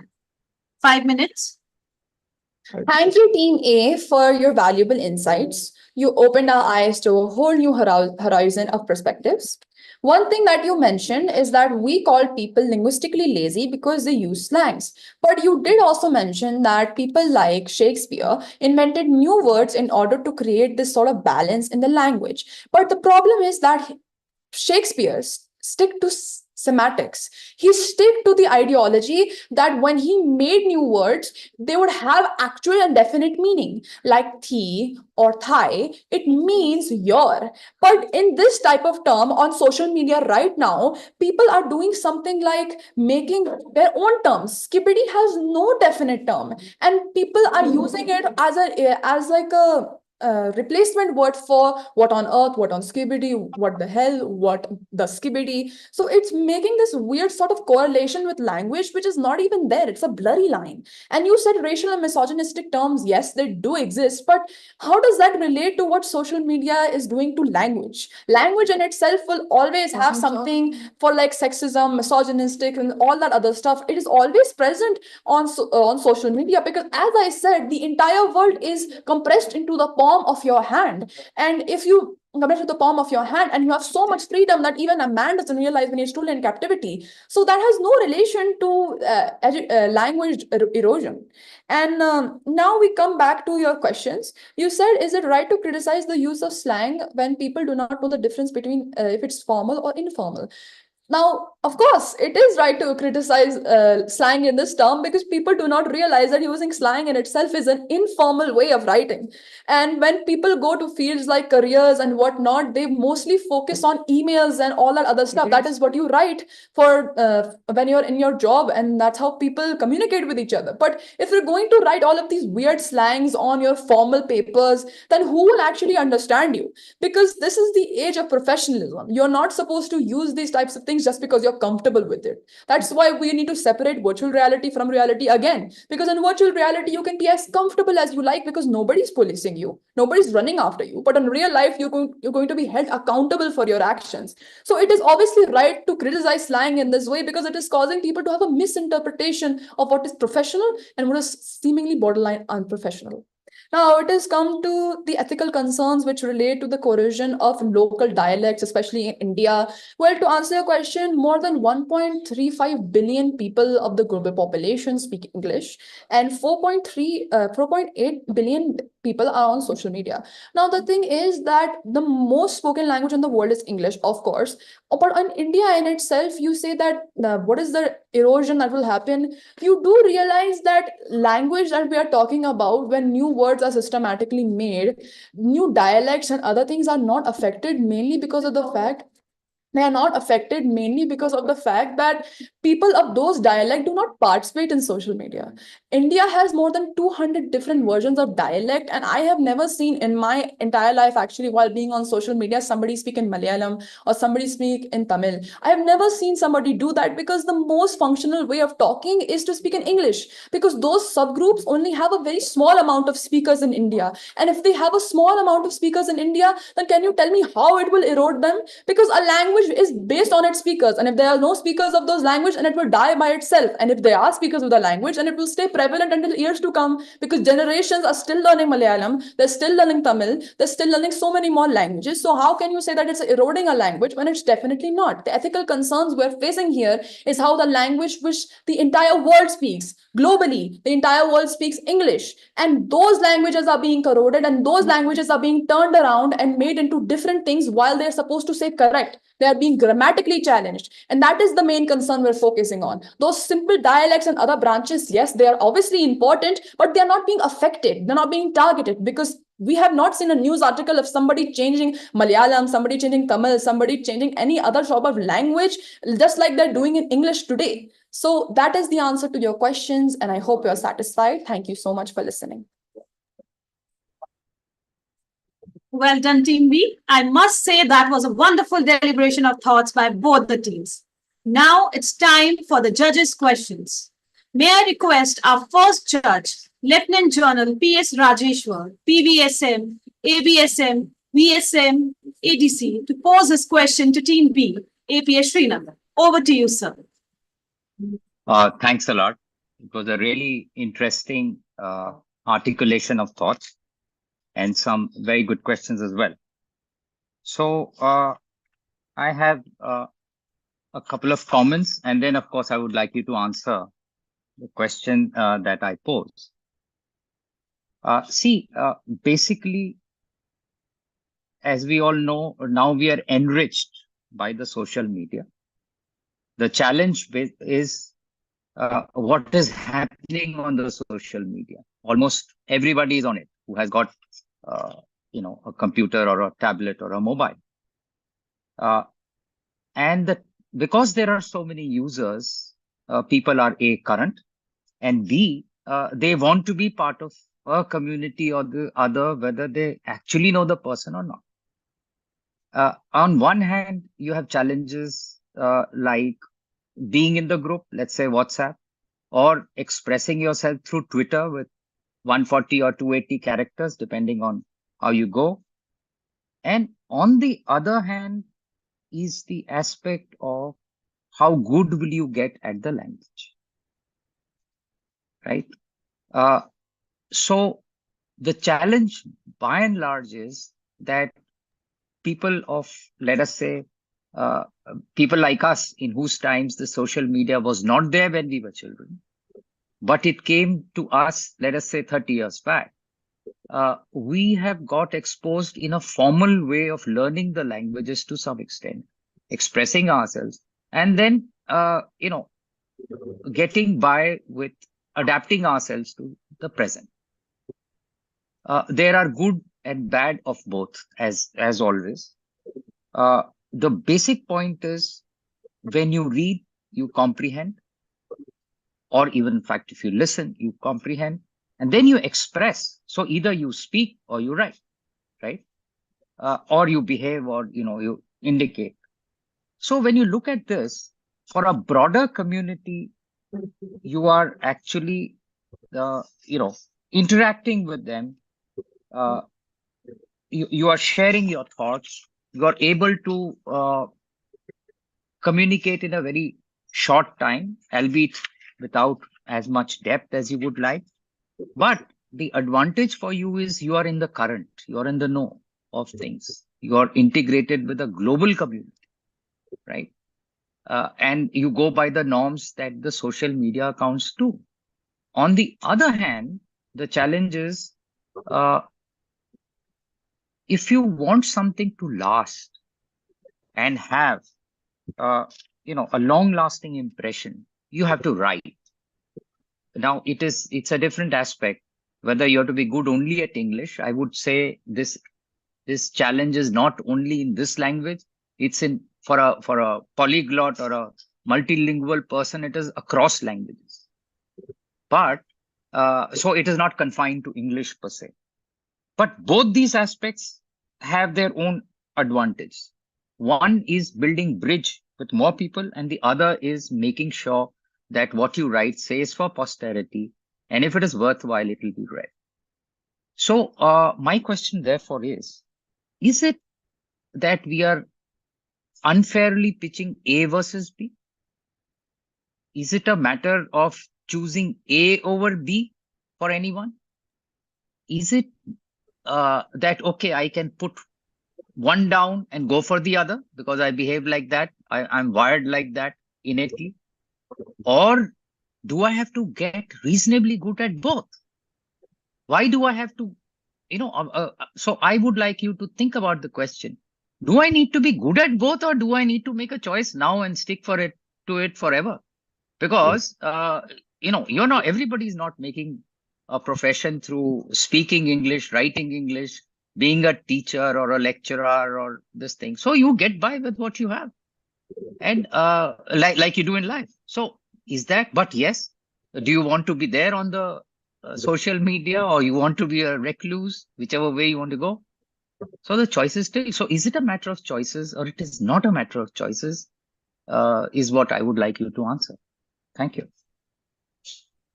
Thank you, sir. Team B, I hope the question is clear to you. Yes, ma'am. Yes, ma'am. You will be given 4 minutes time to confer and come back with the answer. And your time starts now.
Team B, APS Srinagar, your conferring time is up. You can start your answer now.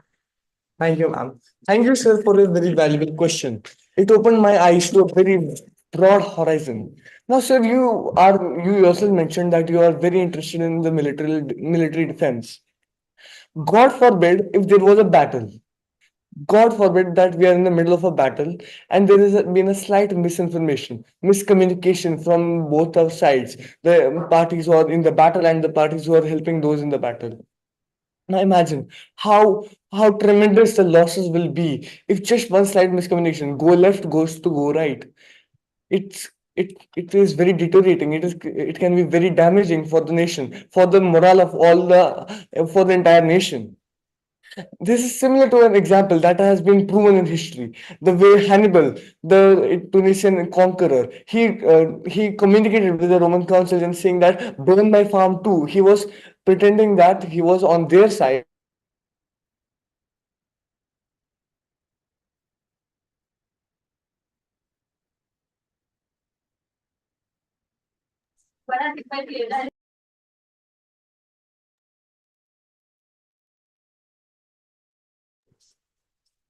I think there is some internet. Yeah, back. You're not audible. APS Srinagar. APS Srinagar, you're not audible. Valuable question. Now, I would like to start off by saying that you said that the youth today need to be enriched in these sort of communities and online branches when they indulge themselves in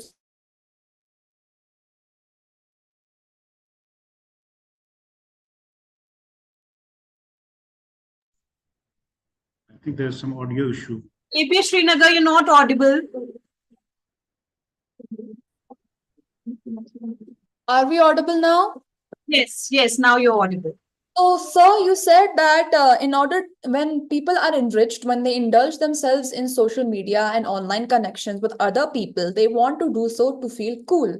And when they read, they comprehend, and when they see, they comprehend. They get more knowledge of that particular subgroup and subculture, and they inculcate it into their own mind and speak about it to favor the masses and to make the masses like them even more. But the masses in it themselves are in virtual reality. This is all happening online, because when we see in real life, when you try to really fit into a group of people and you talk to them, make a friend group, then it turns out into a different light, because there you are physically there, you are physically connecting with them, and the way and their feelings are being intertwined with yours, and you're producing these new friendships that will last forever. But here on social media and on online communication, it is almost as if it's just for a play, it is just a show, because there you have to realize that we are really disconnecting from each other when we use social communication. And of course, this leads to people being chronically online when they favor to be in the likeliness of the masses of the people online. They become chronically online. Chronically online refers to those who spend a significant amount of time online, to the point where their entire personality revolves around memes, culture, and slang. Now, the thing is, if we want to understand the people on social media, we have to find that balance between in real life and real life examples. When we are building bridges between these people, we need to also understand the strength of those bridges, what materials we're using in order to build them, because otherwise those relationships will fall short. Because the differences between in real life and online friendships is so starkly different. And also the fact that you yourself, there's such a huge prospect of communication in life too now. So it's to say that we are unfairly judging A and B, we are unfairly changing matters. That is online communication more important, or is the communication of language more important?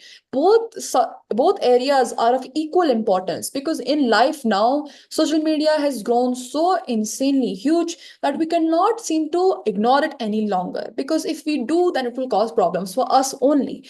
And it has become so huge that we have to face it now, because it has become an integral part of all of our lives, even from kids to all the way to adults.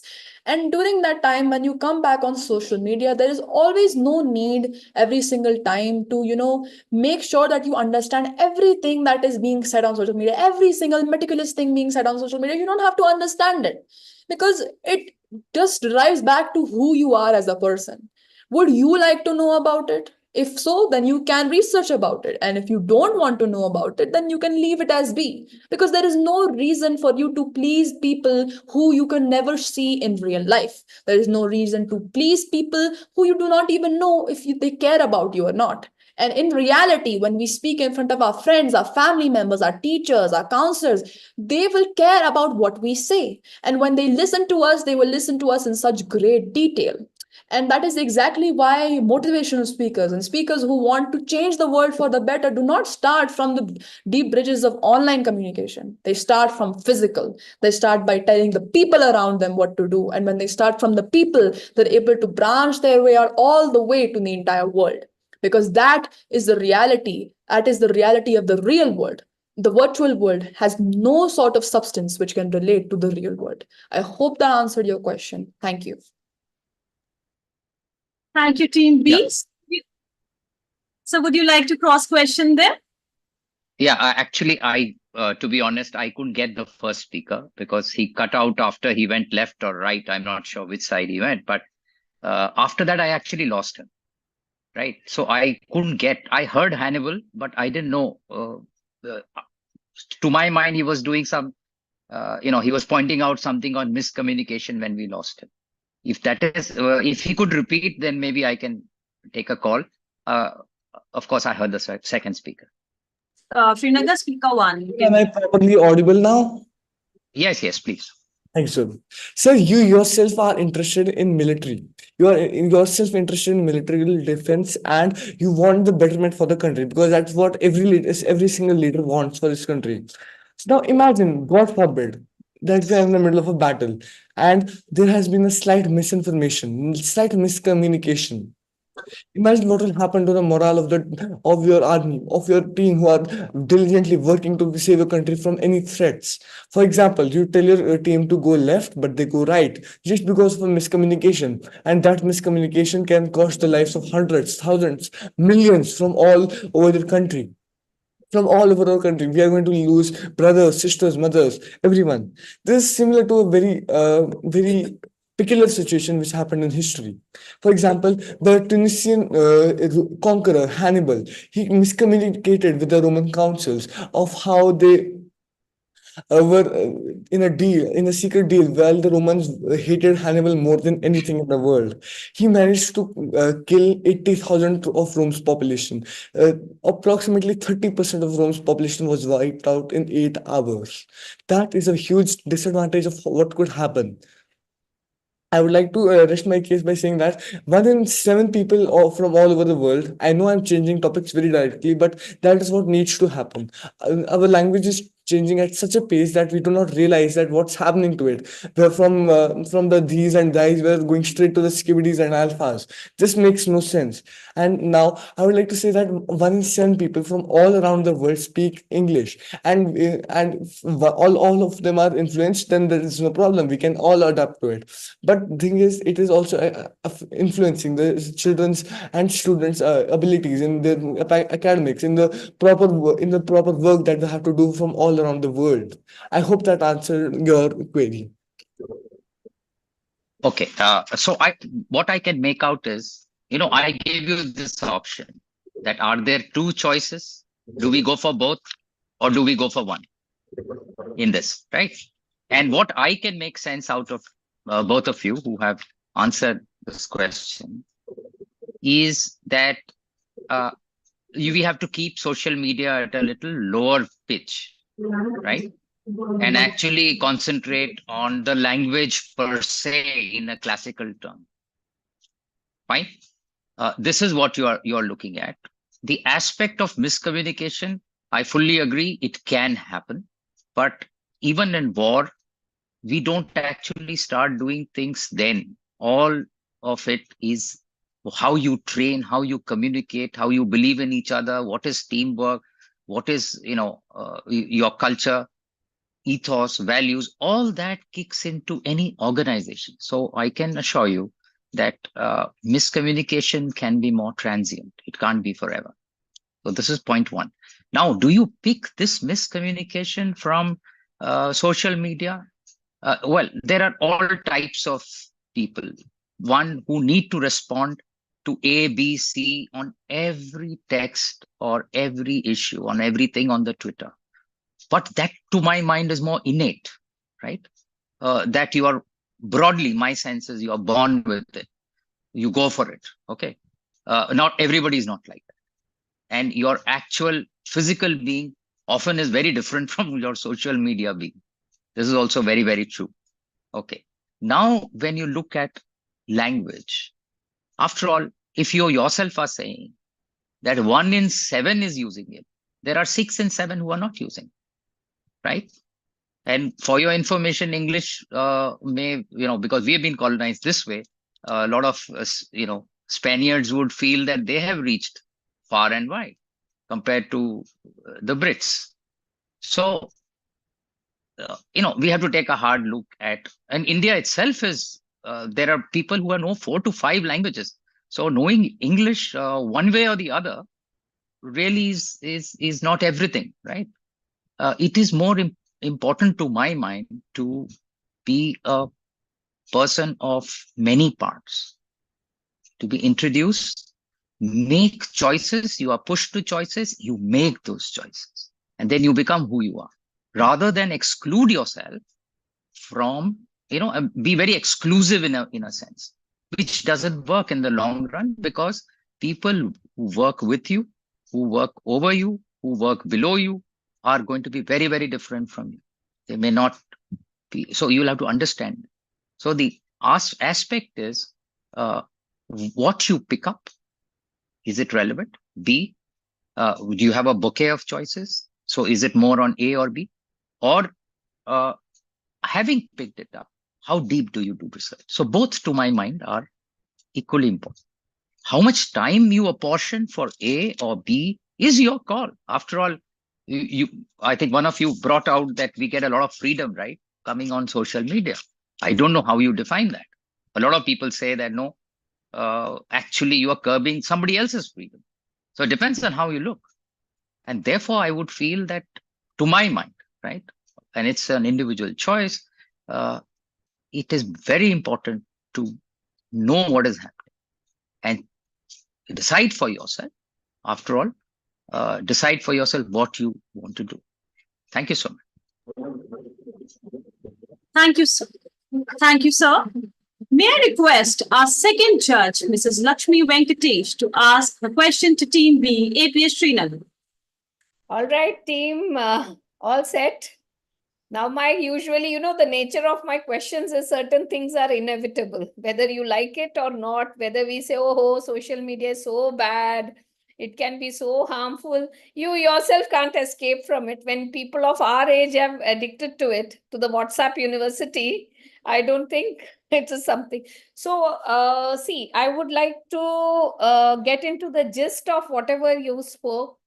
Now, we all know that social media has been a birthplace of neologism, right? The brevity and speed of social media and communication has led to the loss of nuances and the depth of conversation. We do agree to that.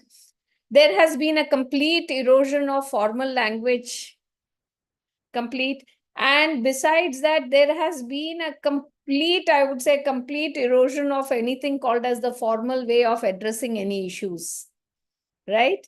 And now, my question is, at the same time, software has coming up, the digital media is developing at a very fast pace. You have the AI, and all of you are into coding, and I don't know what all, it all goes over my head anyways. Now, if this AI is given to you and you become a one nice educated software engineer with a heavily equipped AI tool, how would you use it? Use the same social media for expansion of vocabulary, right? Increased engagement of individual, especially the teenagers, right? And the children, and maybe old people like us also. An immense cultural exchange and enrichment, wherein it can be used as a platform for the, let's look at the positive of everything. And how can we use it as a medium for a creative use in language usage as a platform? I hope you understood the question. I'm saying we have a drawback, right? Now, can we use the AI, supposing you are equipped with an AI tool, how can we use the same thing to actually empower the positives which comes out of the social media, right? Over to you. All right, Team B, you will get 4 minutes to confer and come back with your answer. And your time starts now.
Team B, your conferring time is up. You can give the answer now.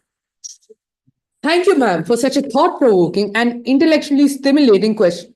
Now, the answer is the fact that there are already people who use AI tools for such purposes. Like I myself follow one of them. It is Adrin Mallu teacher, who is a cousin of mine who has done this because he believes that he is doing a public service for everyone who wants to relearn their languages, connect back to their roots. Then we also have apps like Grammarly, Duolingo, which help in teaching you all of this, which uses AI to correct your grammar, to teach you. And if you actually go through it, if you actually study it properly, then you can learn new languages too. Plus, if in Google you type "I am curious," it uses its own AI for good. It can actually show you grammar facts, English facts, general knowledge facts. Now, to elaborate on this further, I would like to pass it on to Aisha.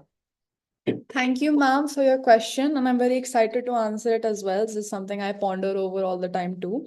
Now, the thing is, as AI transcends into this field of everyday life, we see that people are using it more and more, but for some reason, it always goes to the negative branch. The thing is that we need to encourage the majority and the masses to bring out this type of positive in everything that they see. Because after all, we have the hands of social media. We are the people who create social media and AI into what it is today. So, of course, we can also do the same thing of making it into a positive channel for people to understand and have an outlet of information pouring out to them. And the thing about cultural exchanges as well, it's the fact that culture is derived from a few things that we can say, values that everybody has in a subgroup or culture. And then those values are made into beliefs. Those are beliefs that people hold into themselves and they think about it. And then that in turn makes tradition. Tradition is now all of these three things combined makes culture. So if we were to try to target culture and try to make people open about their culture and tell us about their culture, we need to target their beliefs first. We need to tell them that their beliefs do matter and everything that they talk about in itself, because humanity is a complex web of emotions, and we all should have this sort of responsibility to talk to each other and to communicate with each other and to learn from each other. Because what is knowledge if not the accurate use of it as well? There is no need for knowledge if you do not put it into use. So in this sense, it also comes when my teammate also said about Grammarly, Duolingo, Google, and there's also another thing of AI, of character AI. It's actually when you can talk to different kinds of people programmed by scouting the internet, and those characters are programmed into being from that particular subgroup. Like you can talk to a magician, you can talk to a spy, you can talk to absolutely anybody you would want. And you can also talk to them in that sense, like you're actually talking to a person. So in that way, you can gain that information in a rather easy way by just tapping a few buttons. And we already as humans have had AI since the early 2018. We have been able to make such these types of developments, and also the fact that today's society and today's culture relies so heavily on influencers and whatnot, and the fact that we are making these new types of communication for every single person, and these new types of terms and slangs and so much more, and it becomes a bit confusing for the people of the older generation. Now, what are they supposed to do when they look at it? They also want to be a part of what the younger generation is doing, right? So in that sense, we could make these type of pop quizzes as well. AI can scan the internet, look at what's happening, look at the general knowledge of what's going on, and then skim through it, make a few questions and make it into a quiz. So if you want, you can look at this pop culture quiz, which do float around on the internet pretty often. Pop culture quiz 2024, pop culture quiz 2023. So many different things happen. And see, social media always connects us. That is what we have seen. And that in that way, when it does connect us, it does lead to misinformation, but it also leads to the diverse openings of people talking from their heart. telling us what they feel and how they communicate with one another, and the way that that language works, and how flexible culture and beliefs and values are. So in that sense, we are already seeing people contributing to it all by using AI in a good manner. So we are stepping stones of the future generation. So we as ourselves should also do something in order to make the society, the people of the social media, converse with each other, come together and ponder over what they need to do. Because we ourselves, this ethics board team, it is a huge brain of 6 people contributing together to perform and give out beautiful answers. And in that same way, social media is also like a huge brain. So why not inculcate everything that people know, the wisdom, the knowledge that everybody has, gather it all together and produce a beautiful coming for people to always understand and love each other for the better. I hope that answered your question, ma'am. Well, team, yeah, anyone else? Any one of you would like to speak? Anyone else? No? All right. Well, the answer was to a great extent satisfying. But my question was, how are you going to put an embargo to the usage? Somewhere it has to be limited. See, certain things, see, and now, of course, things are changing with such a dynamic pace. We can't stop it, right? Neither can we arrest the pace of such evolution, and certainly not. Whether we see, there was a time when we said no usage to mobiles, nothing, no laptops, nothing. And then there came a time with COVID where we had to promote the usage of mobiles, we had to promote the usage of laptops. Everything has its plus and cons. But then, you know what, somewhere things become ugly when we do not limit it to the usage. So that limitation is very important, right?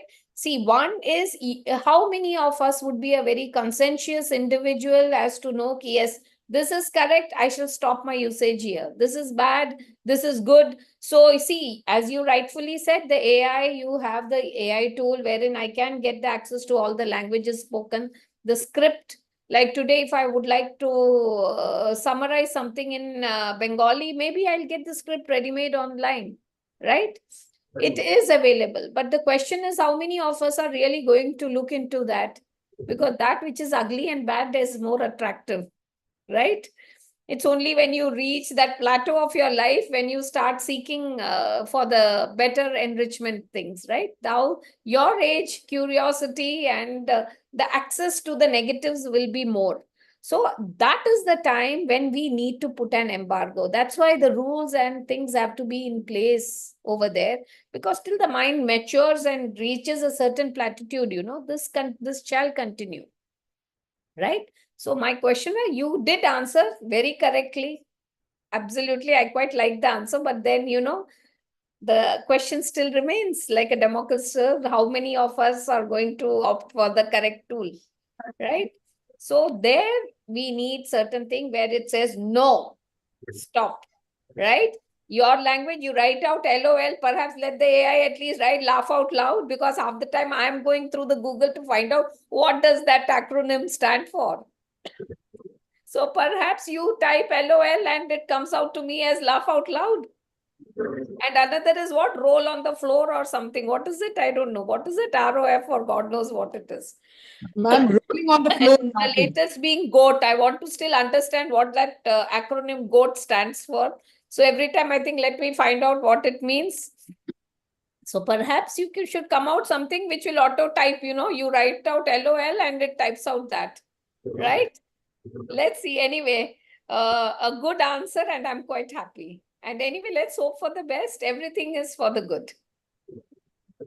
Thank you, children. Thank you, ma'am. Thank you, ma'am. Very well answered, Team B. May I request our third judge, Mr. K.B. Jack, to pose a question to Team B. Well, first of all, I would like to congratulate Team B for handling the questions asked by judges and the fellow team so well. And you see, when we were students, our English teachers used to tell us that if you want to improve your vocabulary or if you want to improve your language skills, you should definitely read magazines or periodicals like Reader's Digest. I'm sure you must have heard of that. But unfortunately, last month, the publisher of Reader's Digest declared that this is going to be the last issue of Reader's Digest. So the publication of Reader's Digest stopped with effect from May 2024. So that itself speaks volumes about how our language is deteriorating. In our childhood, when I was a school student, it was definitely compulsory for all of us to read at least one newspaper, and religiously we used to get two periodicals, and one had to be Reader's Digest. And there used to be one particular section in that, know your vocabulary. There would be about 20 questions or 15, and then you used to see how much you scored. So it used to be a very popular activity among us during library period or language period. Now, as Aisha has just now told that, social media has become too big to be ignored. So I'm not saying that we have to rubbish it. Social media is a part of technology, and technology, we have to go with the technology. And it depends on the user, whether how to use the technology or how to misuse it also. Now, as far the language part is concerned, you see, I have two questions to ask. First of all, as students or as educators, do you think something can be done so that students go back to those days when we used to enjoy reading, when there used to be habit of reading among students, and creative writing used to be something very popular among the youth and students. Now, if that's not possible, for example, one of you take up the job of an app developer, or you are asked to just something similar to what ma'am asked just now. For example, you are asked to develop a social media tool like we have Facebook, WhatsApp, and all that. So what regulations would you like to incorporate in that? What regulation mechanism would you like to incorporate in that so that these slangs are not used or it is somehow taken care of? So if you are an authority, regulatory authority of one such platform, because you are the creator of that, so what things would you keep in mind to, and what regulations would you like to incorporate in that app or in that tool, which would ensure that there's minimal or almost no use of such slangs, or somehow it is, the user is prevented from using all those kind of words, which maybe slangs or maybe some self-created abbreviations or some self-created words, which will be difficult for users to comprehend what actually does it mean. I hope my question is clear. Yes, sir. Okay, very good. Please go So ahead. Team B, thank you, sir. Team B, you will be getting 4 minutes to confer, and your conferring time starts now.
Team B, your conferring time is up. You can now give your answer.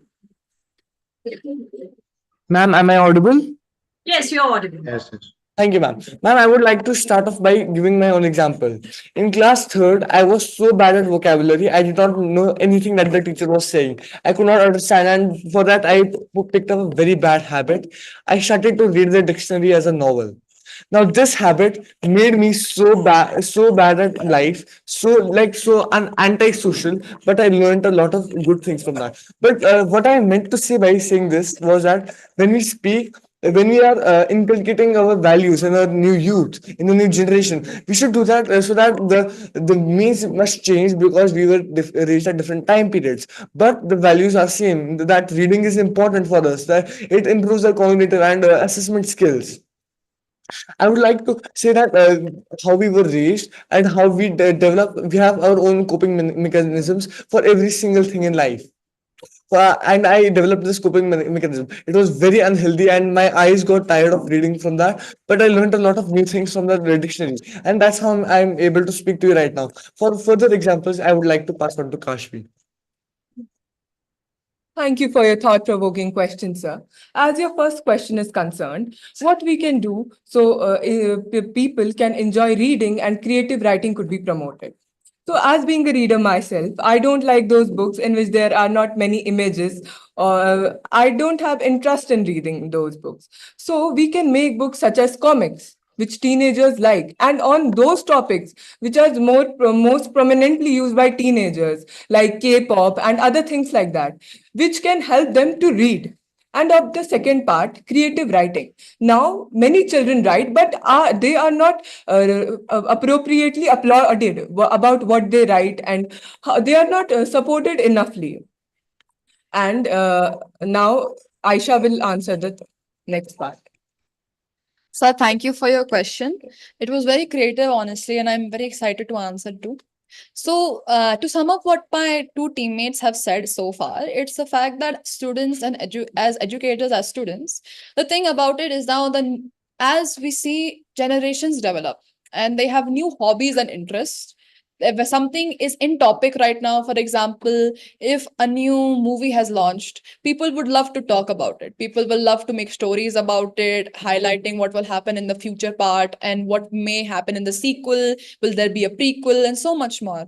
So, in that sense, what we can do is that when these topics arise, we can encourage the youth to try and write about it the way that they would want to write, because we cannot continuously rely on the old method of literature that will remain constant throughout, because humans develop and evolve, and so does language, and so does the creative thinking process of those humans.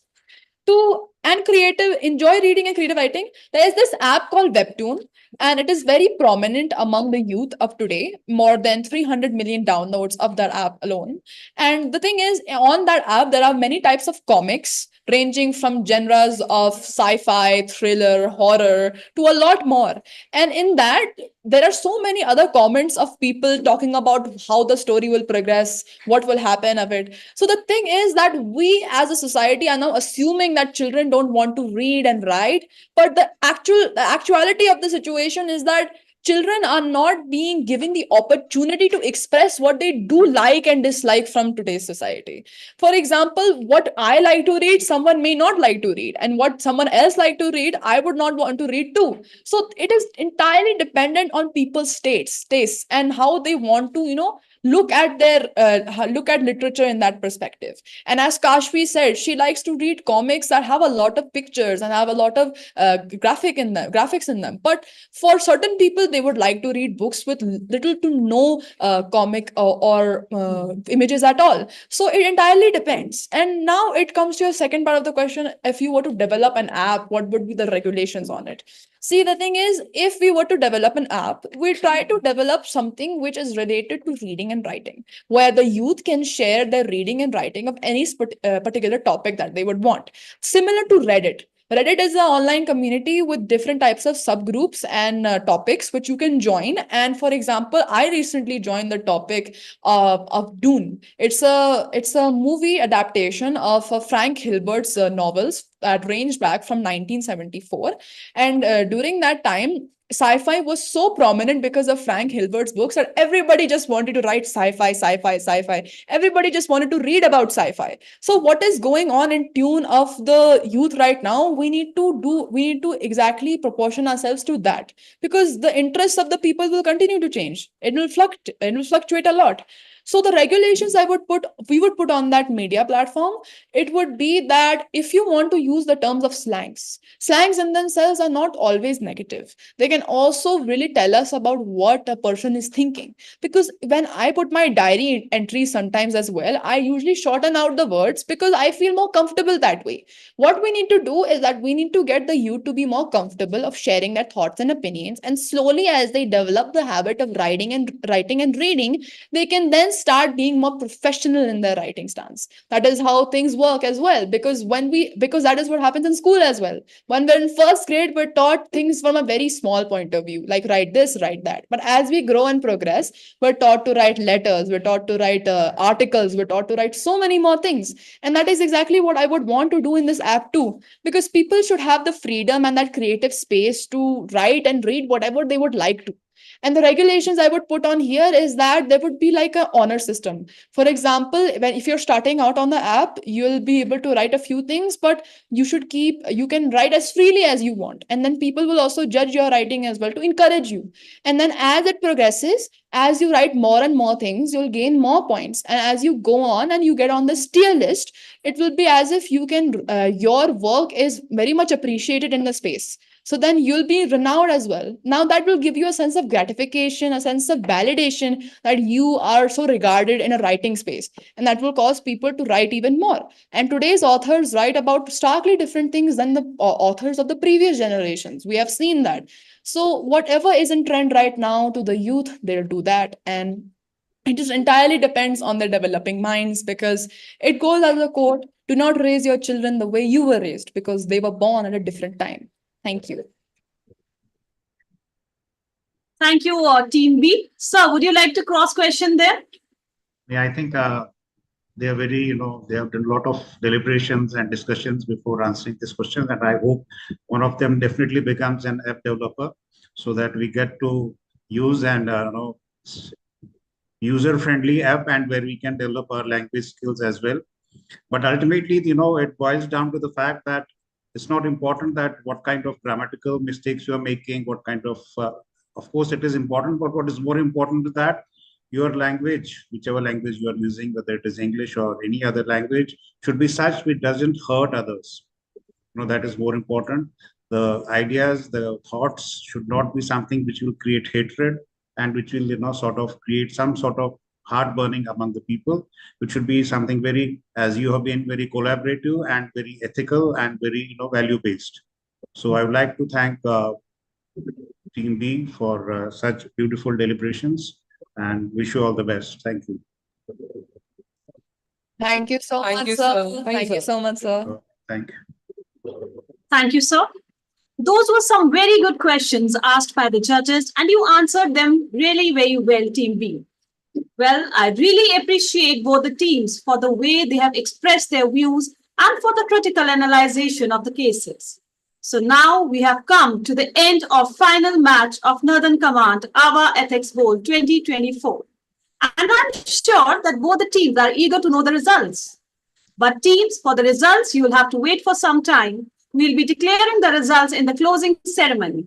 I request the judges to send the result sheet in the judges' WhatsApp group. Thank you. That's all from the presentation side for now. See you in the closing ceremony. Thank you. Jai Hind. Thank you, ma'am. Jai Hind, ma'am. Thank you.